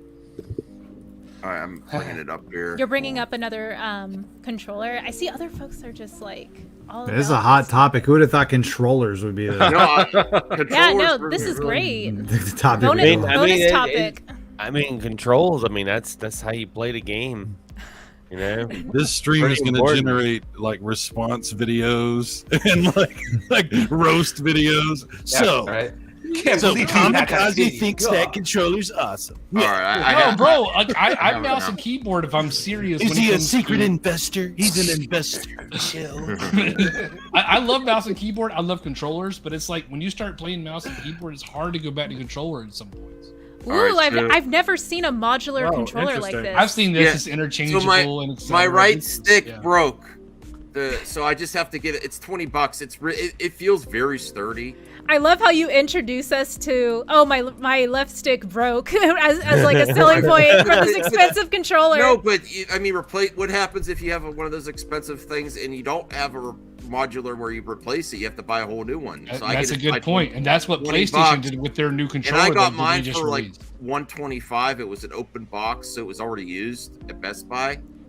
I was like, I could do $125. It's really good. And it has because I hate the Xbox Jelly Bean buttons, it has nicer buttons. They're still a little small, but it has a different style button. And you can get all kinds of, it has the things on the back, the buttons on the back. Wizard reference. Yeah. But I really like it, but I had to go back to the regular one. I just have to order the $20 replacement stick. Yeah, I want to get to more of the controller talk, because this is a fun topic, actually. Funner than the Legend of Zelda Tears of the Kingdom talk that I had scheduled. I was just like, yeah, it's coming out. It has a dedicated console. Like, we already knew this was going to happen. But yeah, the controller talk is bad. It has a dedicated console. What do you mean? Oh, an OLED is coming out with a skin for it. Okay, yeah. I was like, wait. Yeah. Yeah. Real talk, the Wii was really good at FPS. The being able to aim so quick all over the screen. The Wii mode was I would really imagine good there at was latency FPS. though, right or nah? Nah, bro, No. that was like So that was good. like playing like an on rails game. Like you would just put your cursor all whatever. That's why like some of those FPS games were so unique. Like RE4 was so unique on the console. That's the one of the Wii reasons. was actually really good at FPS. That's one of the reasons why I love my like modded Wii U, because I just have it loaded up with Wii light gun games, and it's just like playing arcade. It is awesome. So Max good. and Sai are big advocates for the Wii U. They even had like a little show, or like maybe like a 1-episode show that I just wanted it to be an ongoing series. Sai is a traitor. He's moved on What the hell? to Series S GameCube emulation, where I'm emulating on a Nintendo console. Sai. Max, you're gonna have Wii to U. stop alienating your friends at some point. I'm still playing GameCubes on my Wii U. But Playing Skyrim GameCube on the Series S. Xbox is amazing. It plays right. really good. It is actually pretty cool. And you Yeah, can you can upscale it. It looks fantastic. Does it use Dolphin? Is that what it's using? Yeah. Yeah, I just downloaded you have to help me out with that. Dolphin for my PC, and I've been emulating. So cool. buddy, guys. So These RetroArch bad doesn't boys. have GameCube as like I forget what it's It- called. it I guess an does. option. It does, but it's always better to get if there's a standalone version Yeah. rather than Dolphin's so RetroArch, good. because a lot of especially for the newer systems, because RetroArch, they get what's called cores, and sometimes the cores may not be the most up to date, or they might not be as fluent, and other times I've found in some instances the RetroArch cores are better. So it just depends. It just depends on the game that you're playing. Totally, and like Yeah, this like is a Lupin. perfect. It just organically happened to Brucifer's question for the $10 super chat. Thank you so much, Brucifer. You're a fabulous supporter of the channel as always. Even without the donos you've been dropping, we love having you here. What are the panel's thoughts on PC emulation? Oh, okay, so PC emulation specifically. So like when I can speak to my experience, I got my PC pre-built, but with the requested parts that I wanted with the 380 graphics card specifically, so I can handle dual streaming, whatever you having want on that thing. yeah, I can like have all these different apps open at the same time and have a higher quality output of content when I was making content. But yeah, it is a high-end gaming machine for sure. I don't use it for like modern gaming per se yet, for like Steam or and stuff like that. But as far as like emulation, it is pretty good. I'm going to say pretty good because when I would throw PS3 games or 360 games at it, some of them weren't optimized yet, or like the developers of those platforms that I would use for PS3 emulation and 360 emulation, it's an ongoing project. So a lot of like the games that kind of struggle out the gate, there's intention to make that experience better. It's not just a one and done. But John, you had something you wanted to share. Yeah, I need to ask you, what are you playing? So you have a 3080, but you're not playing modern games. What? And you don't have a PS5. Right. So you're a Switch player mostly, I think. Correct. Okay, so that makes sense. I'm like, what do you play your games on? Yeah, I have my Elgato capture card. I know a lot of y'all have been selling that on me when I was asking. You gotta fire up some modern games on that rig that you have, Ray. You will. I don't know what kind of monitor you're using, but like I have a 3060 with a 2K Samsung like G50 monitor, like this stupid like pixel density. I don't know. It's got all kinds of fancy shit on it. And when it's 144 hertz and it's 1440. Resolution. You're gonna have an insane picture on some of those newer games with that. You gotta just get one good like AAA game. Get on Steam. Real talk, that's a 3080. I have a 2080 Super, and it plays any modern game at top fucking settings easily. Nice. So a 3080 would even be better than that. I have a 2080 Super, and works phenomenally. I feel bad because Devin was like, "Do you want to play Sea of Thieves with me?" And I was just like, "Lol, no." But yeah, thank you for the offer. I mean, like now that y'all are like telling me, like, yeah, you really should, put your machine to work, because right now I'm doing like really elementary stuff that graphic cards from like 5-6 years ago could easily do. But But yeah, do anyone else? Do any of y'all do any PC emulation or I PC do gaming? a ton of PC emulation. If I'm not playing my consoles, which I only have 4 original consoles set up that are retro, I play everything via. All my streams are done via PC emulation. Yeah, I love it, and it can be. There's a little bit of a learning curve when it comes to PC emulation, depending on what you're using. I know some people tend to have some trouble with RetroArch, which is more so of like RetroArch's just like a front end to run your emulators, but but once you get the hang of it, no, it's great. I've gotten 3DO to run. I have a video on how to set up 3DO, on RetroArch. So are you able to run the full motion video 3DO games? Mm-hmm. Okay, well that's cool. The deep I don't know. I should be able to. Like I can run Sewer Shark. So I tried to run Wing Commander 3, and all it does is freeze. It'll start up, and you'll see the opening video, and then it'll just start to freeze after a few seconds. I can't. All the other games play. Plumbers Wear Ties. Plumbers Wear Ties doesn't run right. It like freezes on me, and you just hear it. You know what, John? That's not It's right. saving you from that experience is what it's doing. I have a 3DO. I can just burn the game essentially. We need to talk Zod into getting in the 3DO club with us, but now I just want to play Gex. I just want to play Gex. Speaking of the 3DO, there are some adult content games on there that I was genuinely curious about one day. Plumbers And that was Don't Wear Ties. That was an though there's some ones that are worse than that. Well, it's like there Skinemax rated games. We're talking about. But that was an interesting experience. Yeah, there are quite a few. But yeah, I love 3DO. I was a fan of 3DO. I've still got my 3DO, but I don't. Captain Quasar is my favorite. It's one of my favorite games on the system. The 3DO still has like one of the best versions of Street Fighter 2. Yeah, it is. To me, that's my favorite game, and that actually runs well through emulation. You can play that Street Fighter game perfect. I want to play the Master System's Street Fighter 2. I've been watching folks who cover the Master System, and I just learned about that from exploring YouTube and stuff. So that one actually looks really good, in my opinion, anyway. Master System is so slept on. We need that in the. I loved it. Oh, Master System is amazing. There's a hacked version of that Street Fighter 2 that improves it quite a bit. Yeah, I think it was called California Games. I'm not playing Street Fighter on Master System. I'm sorry. Awesome.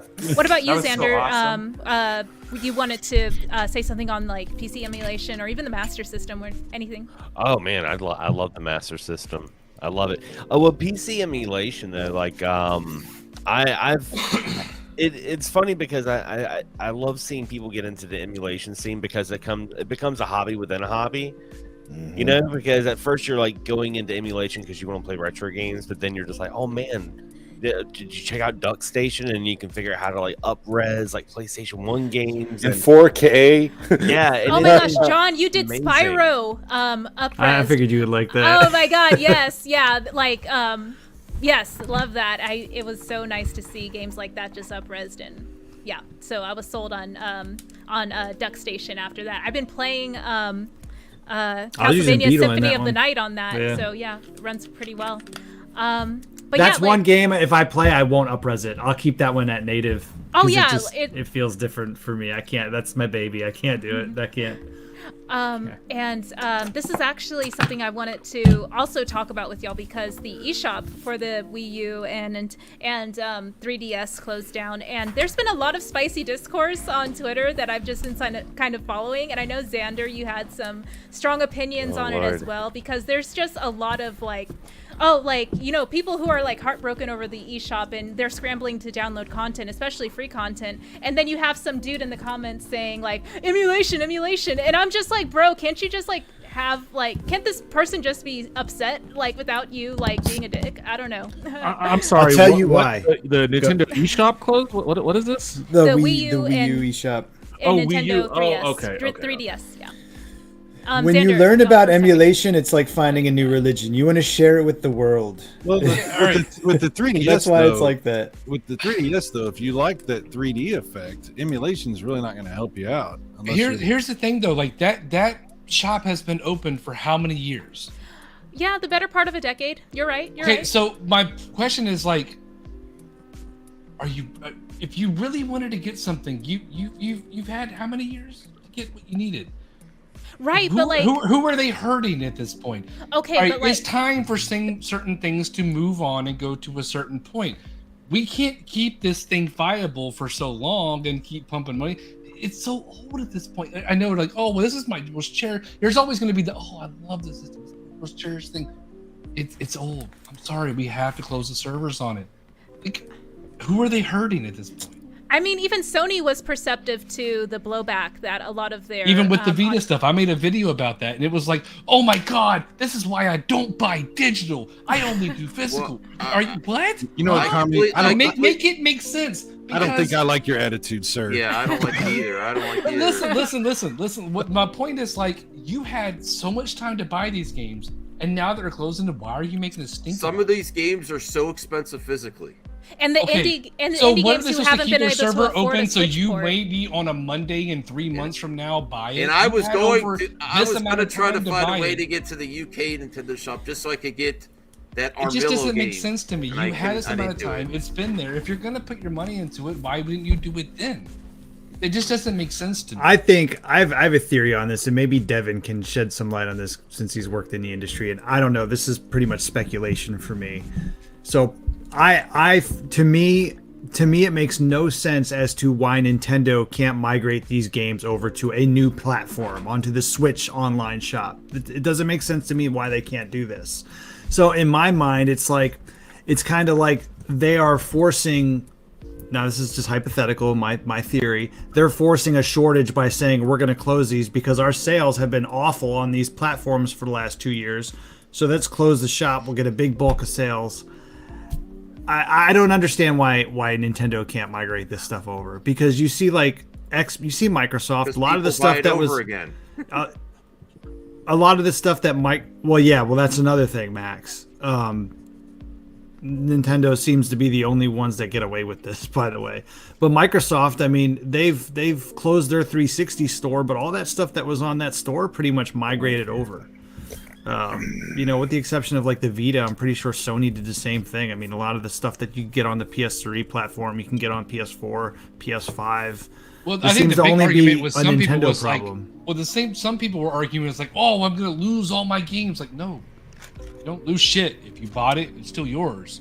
You can delete it and still download it. Well, that's not necessarily true, because I've bought games on the online store that my ownership of that game was taken away. That's actually happened with Double Dragon on the Xbox 360. I still have that.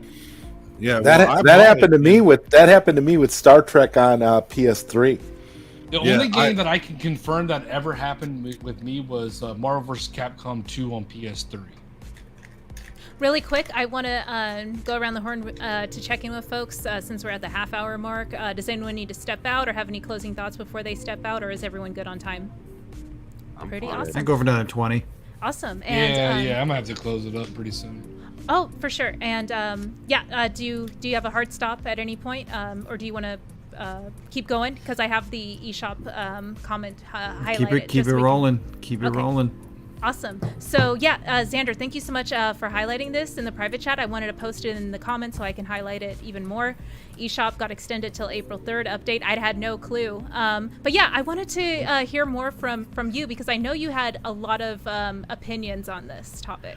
Well, I agree with Kamikaze. For one thing, the shop's been open for a long time, and it takes a lot of money. Now, it is Nintendo, so I mean they could afford it, but I think what they really need to do is they need to make like some sort of legacy service that you can still download and still access those things. Because what I hate the most, and why sometimes I catch myself being that emulation guy, is because I see it when all these shops close. It's all doom and gloom. You go on YouTube and everyone's like, download this stuff. It's not going to be around. It's going to be gone forever. No one's ever going to be able to play it ever again. And it's like, dude, like that's already been on Internet Archives. Like we are trying to preserve this. It's okay. It's going to be all right. Like, when Scott Pilgrim, like when it was finally released for limited run and everyone's like, oh man, we finally get to play limited Scott Pilgrim again. I'm like, dude, it's been on the internet. But I think the thing about it is like that's what's really good about the whole emulation scene, in the sense that like trying to show people, but sometimes we're a little too embracive with it, because we get too excited because I hate hearing the doom and gloom that it's all going to be gone. It's like, nah. I mean, I think it's dumb. I think it's dumb that Nintendo just shuts this all down because they know deep down we're all going to rebuy it all over again anyway. And look at the Switch. I mean, in the Wii U re-releases, we bought all those. At least I did. I did too. Yeah. I did it. That's why I don't think you kind of think that's part of their plan? That's why they do that. Yeah, so absolutely. Yes, yes. I fall for it every time. I think this is one of the worst generations of Nintendo because I played most of these games before on the Wii U. Oh my god! Okay, but there's what about so many new what about games.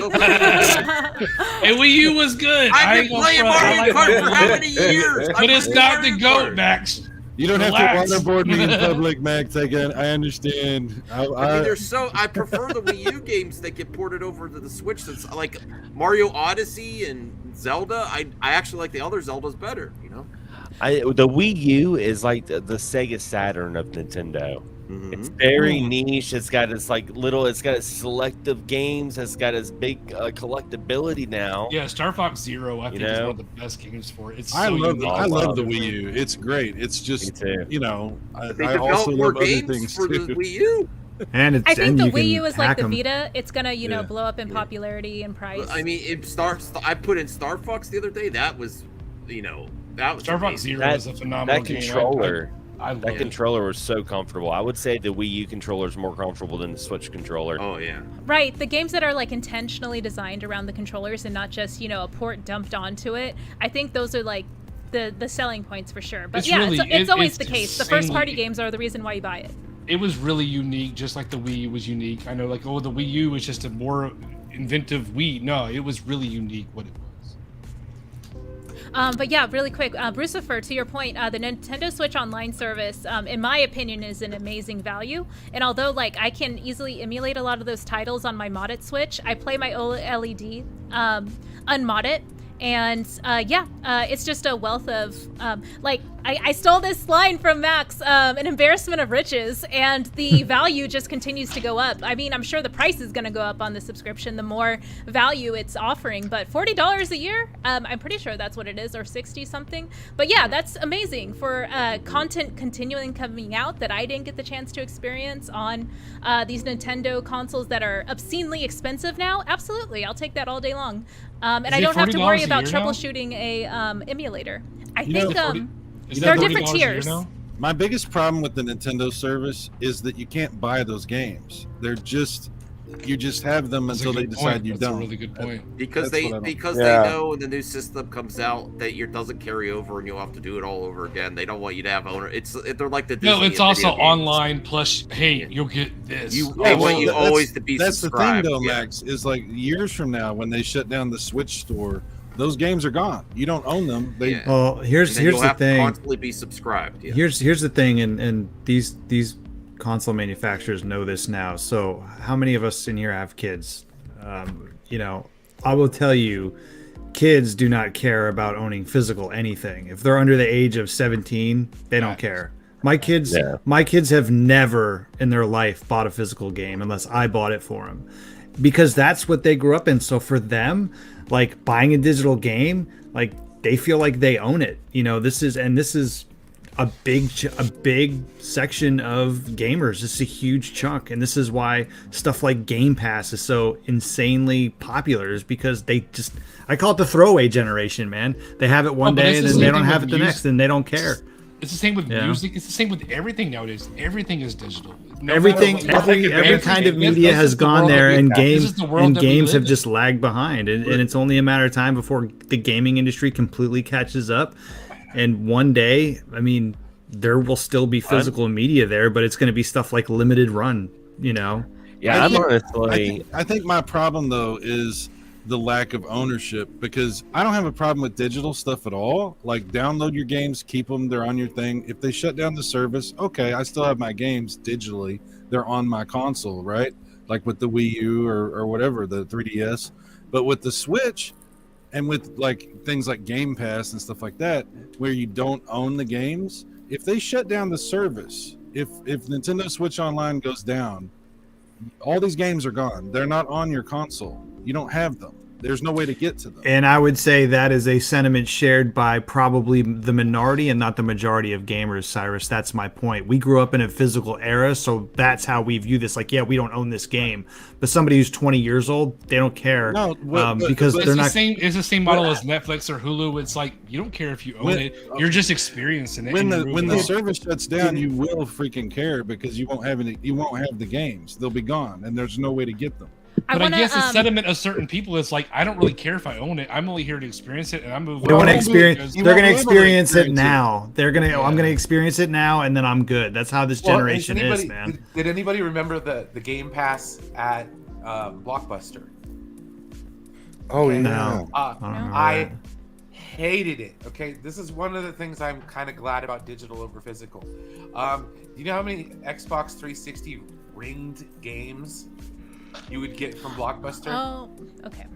That makes sense. Renting games. I Somebody can see that how had their that Xbox would be an standing issue. up and it go, oops, and it ring. That did did happen. I wanted to get so thoughts. many games from Blockbuster like that. Never again. Cyrus, by the way, I'm not saying you're wrong, and I don't disagree with you. By the way, I'm just saying that like I think Nintendo and Microsoft knows like the type of people that like we are. I think we're in the minority, so they don't care about catering to a minority group of their market. They'd rather cater to the majority. I agree with you. Yeah, I mean, my concern is that it's a ticking time bomb because, and what I mean by that is the retro community for the future that cares about Switch and cares about Xbox and cares about, the retro, like owning older stuff and enjoying older stuff. That's the community in the future that's going to have a problem here. Yeah. That's what I'm talking about. They're not going to get to experience it like we did. They'll be nostalgic for that the same way that we're nostalgic for a lot of our physical games that are no longer made. Real talk. I think all of us here, and I can't speak for everyone, but like I'm knocking on 40's door, right? I think we're all like in somewhere in that camp. I got right? like 4 months to 40. Yeah. All right, we're all knocking on. No, not all right. I just cracked 30 recently, so. Okay, no. I'm not. All right, wherever what I'm saying is. All right, we're in a new world. Like this is not like we're in a new thing. Like we got the Ninja Turtles and the Transformers and this stuff that they appealed to us and blah blah blah. There's a new generation that's coming up. They gotta start appealing to them, and that's where they're at. I don't know if that makes any fucking like a sense. But yeah, I want to jump to Xander and then Zod. Yeah, go ahead. I was gonna say one thing. I will say, and I'll play devil's advocate about the whole Switch preservation. It's already being preserved. We've already hacked the Switch. Yeah, illegal. We already got the games, and people frown on it now. But when that store gets shut down and you can't access those games anymore. Well, here's the thing. Like, it is the best emulation. If you're going to be dependent on some independent, illegal solution, and it shouldn't be that way. Right. Internet archive. And then what illegal version, is a strong word. What version is it? Because they update these games all the time. They do all kinds of quality of life updates that improve this and that, and they add features to things. And so, what version is getting that? That's my biggest problem with games in general now. Because even if you buy a physical game, right? You buy a physical game, you put it in, and a lot of times. You still have to download. Some of the times, it's all the time. You don't own it. It's all coming from the internet. It's all coming. Yeah. You're not actually owning anything. You don't own the game anyways. Except a physical coaster. You're not owning anything. Yep. So really, even if you have a physical copy, you can't play it if you can't update it or you. The only reason that I would ever buy physical media nowadays just because I can resell it if I really want. That's it. That's it. Good point. And I know that Brian has to step out soon, so we should probably get to his gift opening. But yeah, I just wanted to jump to some more chats. Figure drawing. I think we covered this in the earlier discussion, but Modern Vintage Gamer is one of my favorite emulation channels for sure, along with Mr. Sujono, I think that's what his name is. He has red hair, so yeah. He's a good channel. He's blown up too. Yeah, for sure. Yeah. But yeah, Brian, I know you have your evening is being dragged you somewhere else. So yeah, let's Yeah, I get gotta into the go gift help with- opening. I have to go help with dinner. Sorry. Gotta help with Din Din. Okay, and this is from the whole community. Let's get Brian on full screen here. I'm so excited. Oh, okay.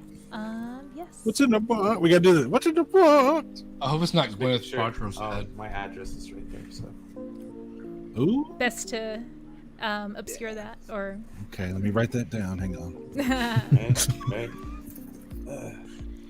You're like me. Like I could easily reach like 2 feet over for Wait, like some scissors or a knife or something, but I'll just like Grab keys. ravage something over. Yeah, our keys. I have a better Oh, way. wrong one. Oh no, Yeah, no! Now you guys that's know what I what was kind of gonna do. vehicle I drive. Sorry.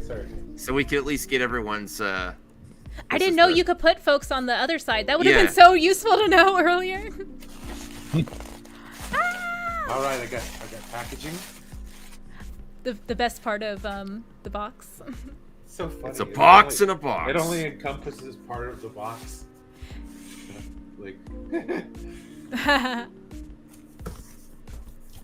Yay! So exciting. Nice. Oh, is that Series X? Wow. Yes. Nice. Oh, Beefy wow. hardware. Oh There you yeah. go. Your Wow. next gen brother. Wow. That's not a Series S. That's a Series No. X. Oh man, I you're was- blowing up big time. wow. Yes. Game stream's about to be lit though. Nice, bro. Alright. I thought it was a Series S, man. That was, Oh, me there was too. a- I was you like, went big time. Oh, yeah. That's Yes. awesome, bro. Hot fire.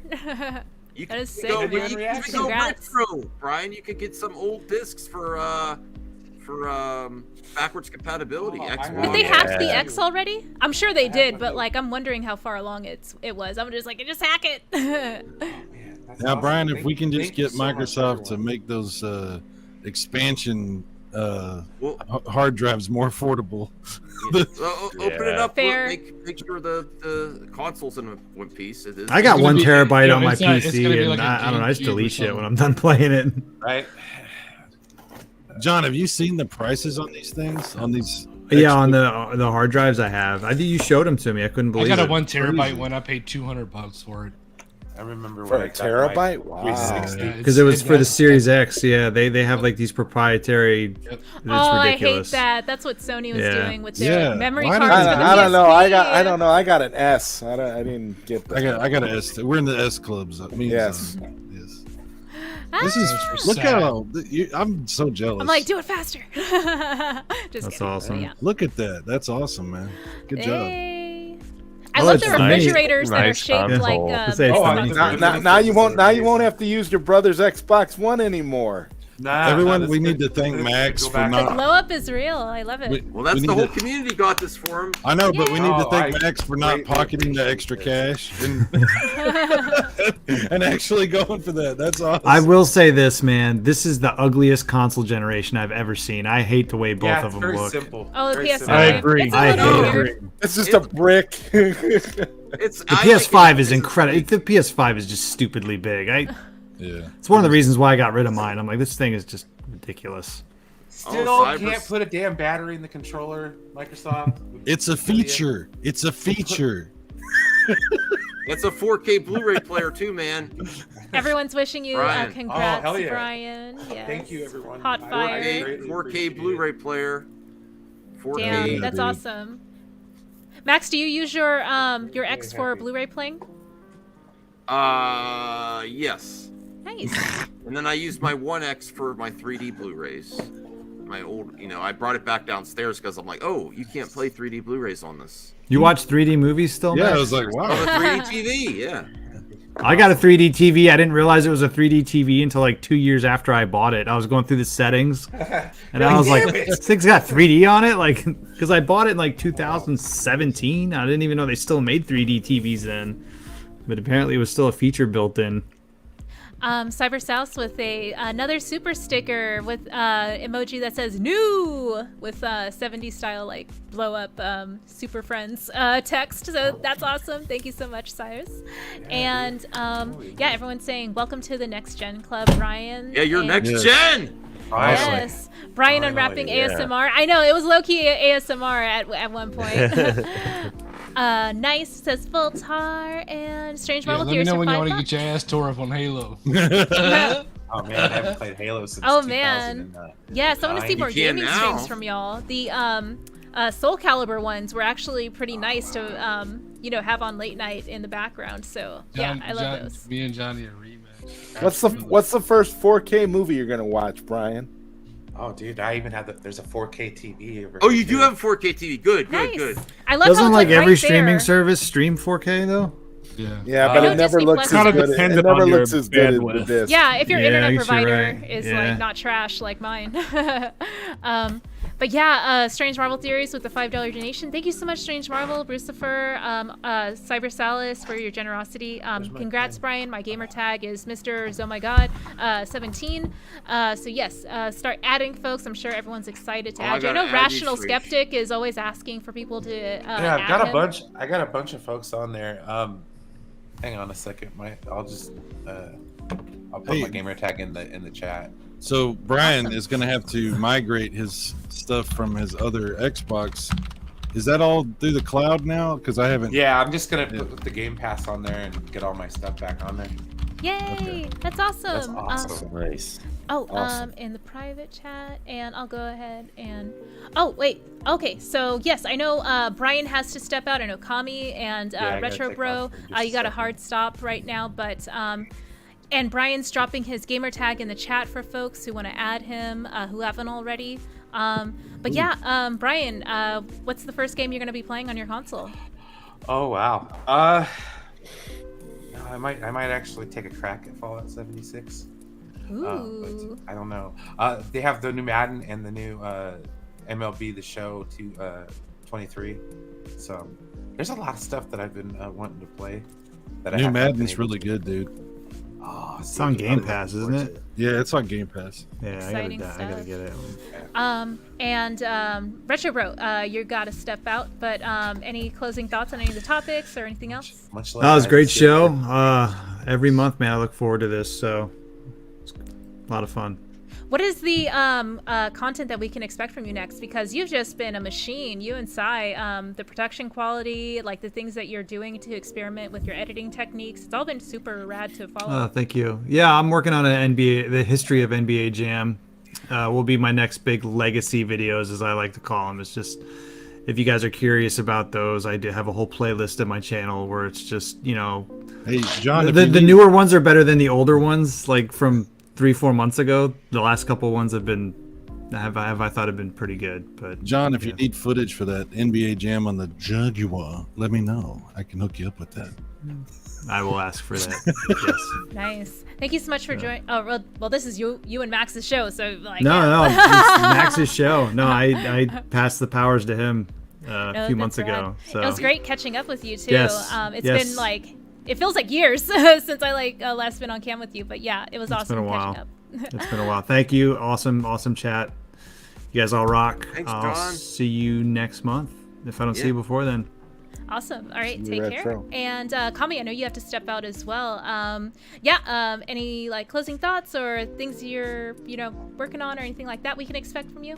I'm gonna be getting drunk a lot for the next few days. No, I Sounds appreciate about it. No, appreciate you all having me on. It's fun to do this once a month. I don't do YouTube anymore. It's pretty evidently clear. Neither do I. I just don't care. It's just not my thing anymore.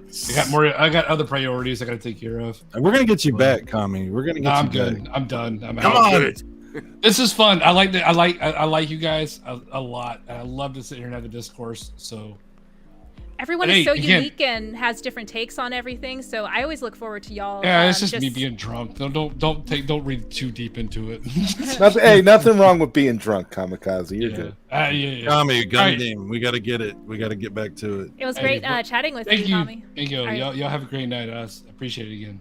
For sure. Take care, man. We're pushing at like the 2-hour mark. Max, do you usually cap it at 2 hours or? Whatever people feel. I have a few more topics, but we can also just end it to 2 hours if everyone's busy. Because Xander, Devin, Zod, and Cyrus, and you, Rhea, made your time available. So whatever you want to do is fine. I'm good either way. I think I want to cap it at 2 hours just because That's fine, like that's fine. I like to go to bed like around 11. So Sure, yeah. sure. No problem. No problem. But yeah, it was great chatting with y'all. Thank you so much for allowing me to kind of like come through and help facilitate the show. It definitely helps me to knock off the dust of my live streaming skills, which I definitely want to get back into. So Rhea, thank you. You are way better at this than Max, for sure. Oh, what the hell? I appreciate. I mean, like I love supporting Max. If y'all see his show, I'm always gassing him up in the chat and trying to, keep folks in line. Basically, I'm kind of like the enforcer of the chat. So whenever yes. she's like helping with the show, it runs really smooth. And she's like, "Well, what's your plan?" I'm like, "Well, it's gonna be about video games." I don't plan in advance very good. I just throw some. Yeah, but great job, Rhea. You bring a lot of joy to the community, and we're very happy to see you on stream again. Can't wait to meet you in person at Too Many Games. Oh my God, yes. I'm glad you're going to SnyderCon. Yep. Yeah. So yeah, that's not awesome. to gloat, because I know that's a topic that a lot of folks that I feel deserve to go. Zod, you're absolutely in the top 3 folks. You, William, and like Still Sky or whoever, all the folks like, who have opened their hearts to me. Just take photos and stuff, and that will. I heard there was some controversy. Oh no. But yeah, let's just that I'll be attending that. It's gonna be fun. It's gonna be fun that you're going and Sill's going. There's a couple other people, and I think make sure to take some pictures and a few short videos so we get to. Yes, live streams galore. I'll try to jump on as many live streams as I can. Vicariously through you, yeah. Thank you. But yeah, Xander, thank you so much. You're an awesome person. I need his I channel. love your content. I need his channel. Let's hear from Xander. Yes. All right. Yes. It's Xander Scullion on YouTube, and I use Xander Scullion on everything like TikTok, Instagram, Twitter, all that stuff. So right now. Link. Yeah, I'm going to be live streaming Monday Resident Evil 4 Remake. I'll be live streaming that. I just don't know what time yet, and I'm working on another episode of my Play and Tell series. It's like a show where I talk about games I've been playing. I'm going to be talking about like Metroid Prime and Galgun, Demon Purge, and it's gonna be good stuff. Good stuff. And I just recently released a video doing a review on the Anbernic RG280B, which is a really cute little nice handheld emulation station. It's awesome. It's really that is cool. Yes, yeah, I love catching his content. I have to watch the Anbernic, right? That's the brand. I always see it. I never know how to pronounce it though, like IRL. But yes, it was great catching up with you, Xander, and I'll see you online for sure. But yeah, and Zod, I know you've been doing like the Wednesday shows. I love those because they're so chill, low key, and like I get to get more Robert Meyer Burnett content, which I love, and more time with Mikey. Y'all just have like the awesome, most amazing discourse, and it's so organic. There are a couple of great friends, and I really appreciate you being there. I love whenever you show up. Getting to stream with them is just so much fun. It's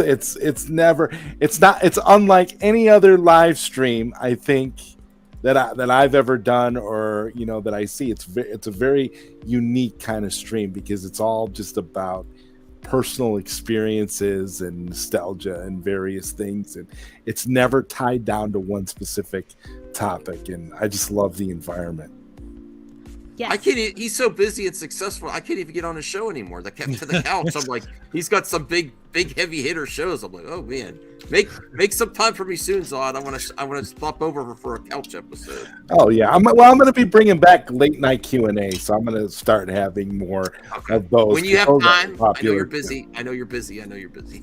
And I'm going to get big talent on your show now. You can't deal with like the little people like us. It's so funny because I tell people all the time like how people just don't understand, that me and Robert Meyer Burnett have been friends for years, and it's like so for us to finally be doing a stream together just seemed like a natural progression of and it just was weird, like out of nowhere. It's like, hey, and it was Robert Meyer Burnett's idea. It was like, yeah, you guys we should do a stream together, and it's like every week, and I'm like, wow, every week, okay, all right. No, that's incredible. Yeah. Awesome. And Cyrus, I am going to drop your link in the channel. I'm sure like it needs little to no introduction to our audience, but I'm going to go ahead and do it anyway. What do you have coming up? I'm working on my second issue of my magazine quite a bit. I was hoping to have it done by the end of the month, but it's going to be sometime April before I get it out. Retro themed, all retro stuff. This one's Sega is what this one's all about. Having a good time doing that, and then doing the usual old video games with the old man videos and that sort of thing. So yeah, I'm really happy to be on this show. I think this is the first time. Xander, have we been on it before, or is this the first time? This is the first time, and the lack of PC Engine talk in this discourse is tatting. Oh yeah. Oh, I'm sorry. That would have been amazing. Didn't even get brought up. Oh my god. I know that would have fit perfectly with the Master System, like as a segue. Well, you'll have to come back, Xander. We'll have to hang out more for sure. And Devin too. Like Devin, I always love watching when you're on. I've seen you on with Max many times, and I always love.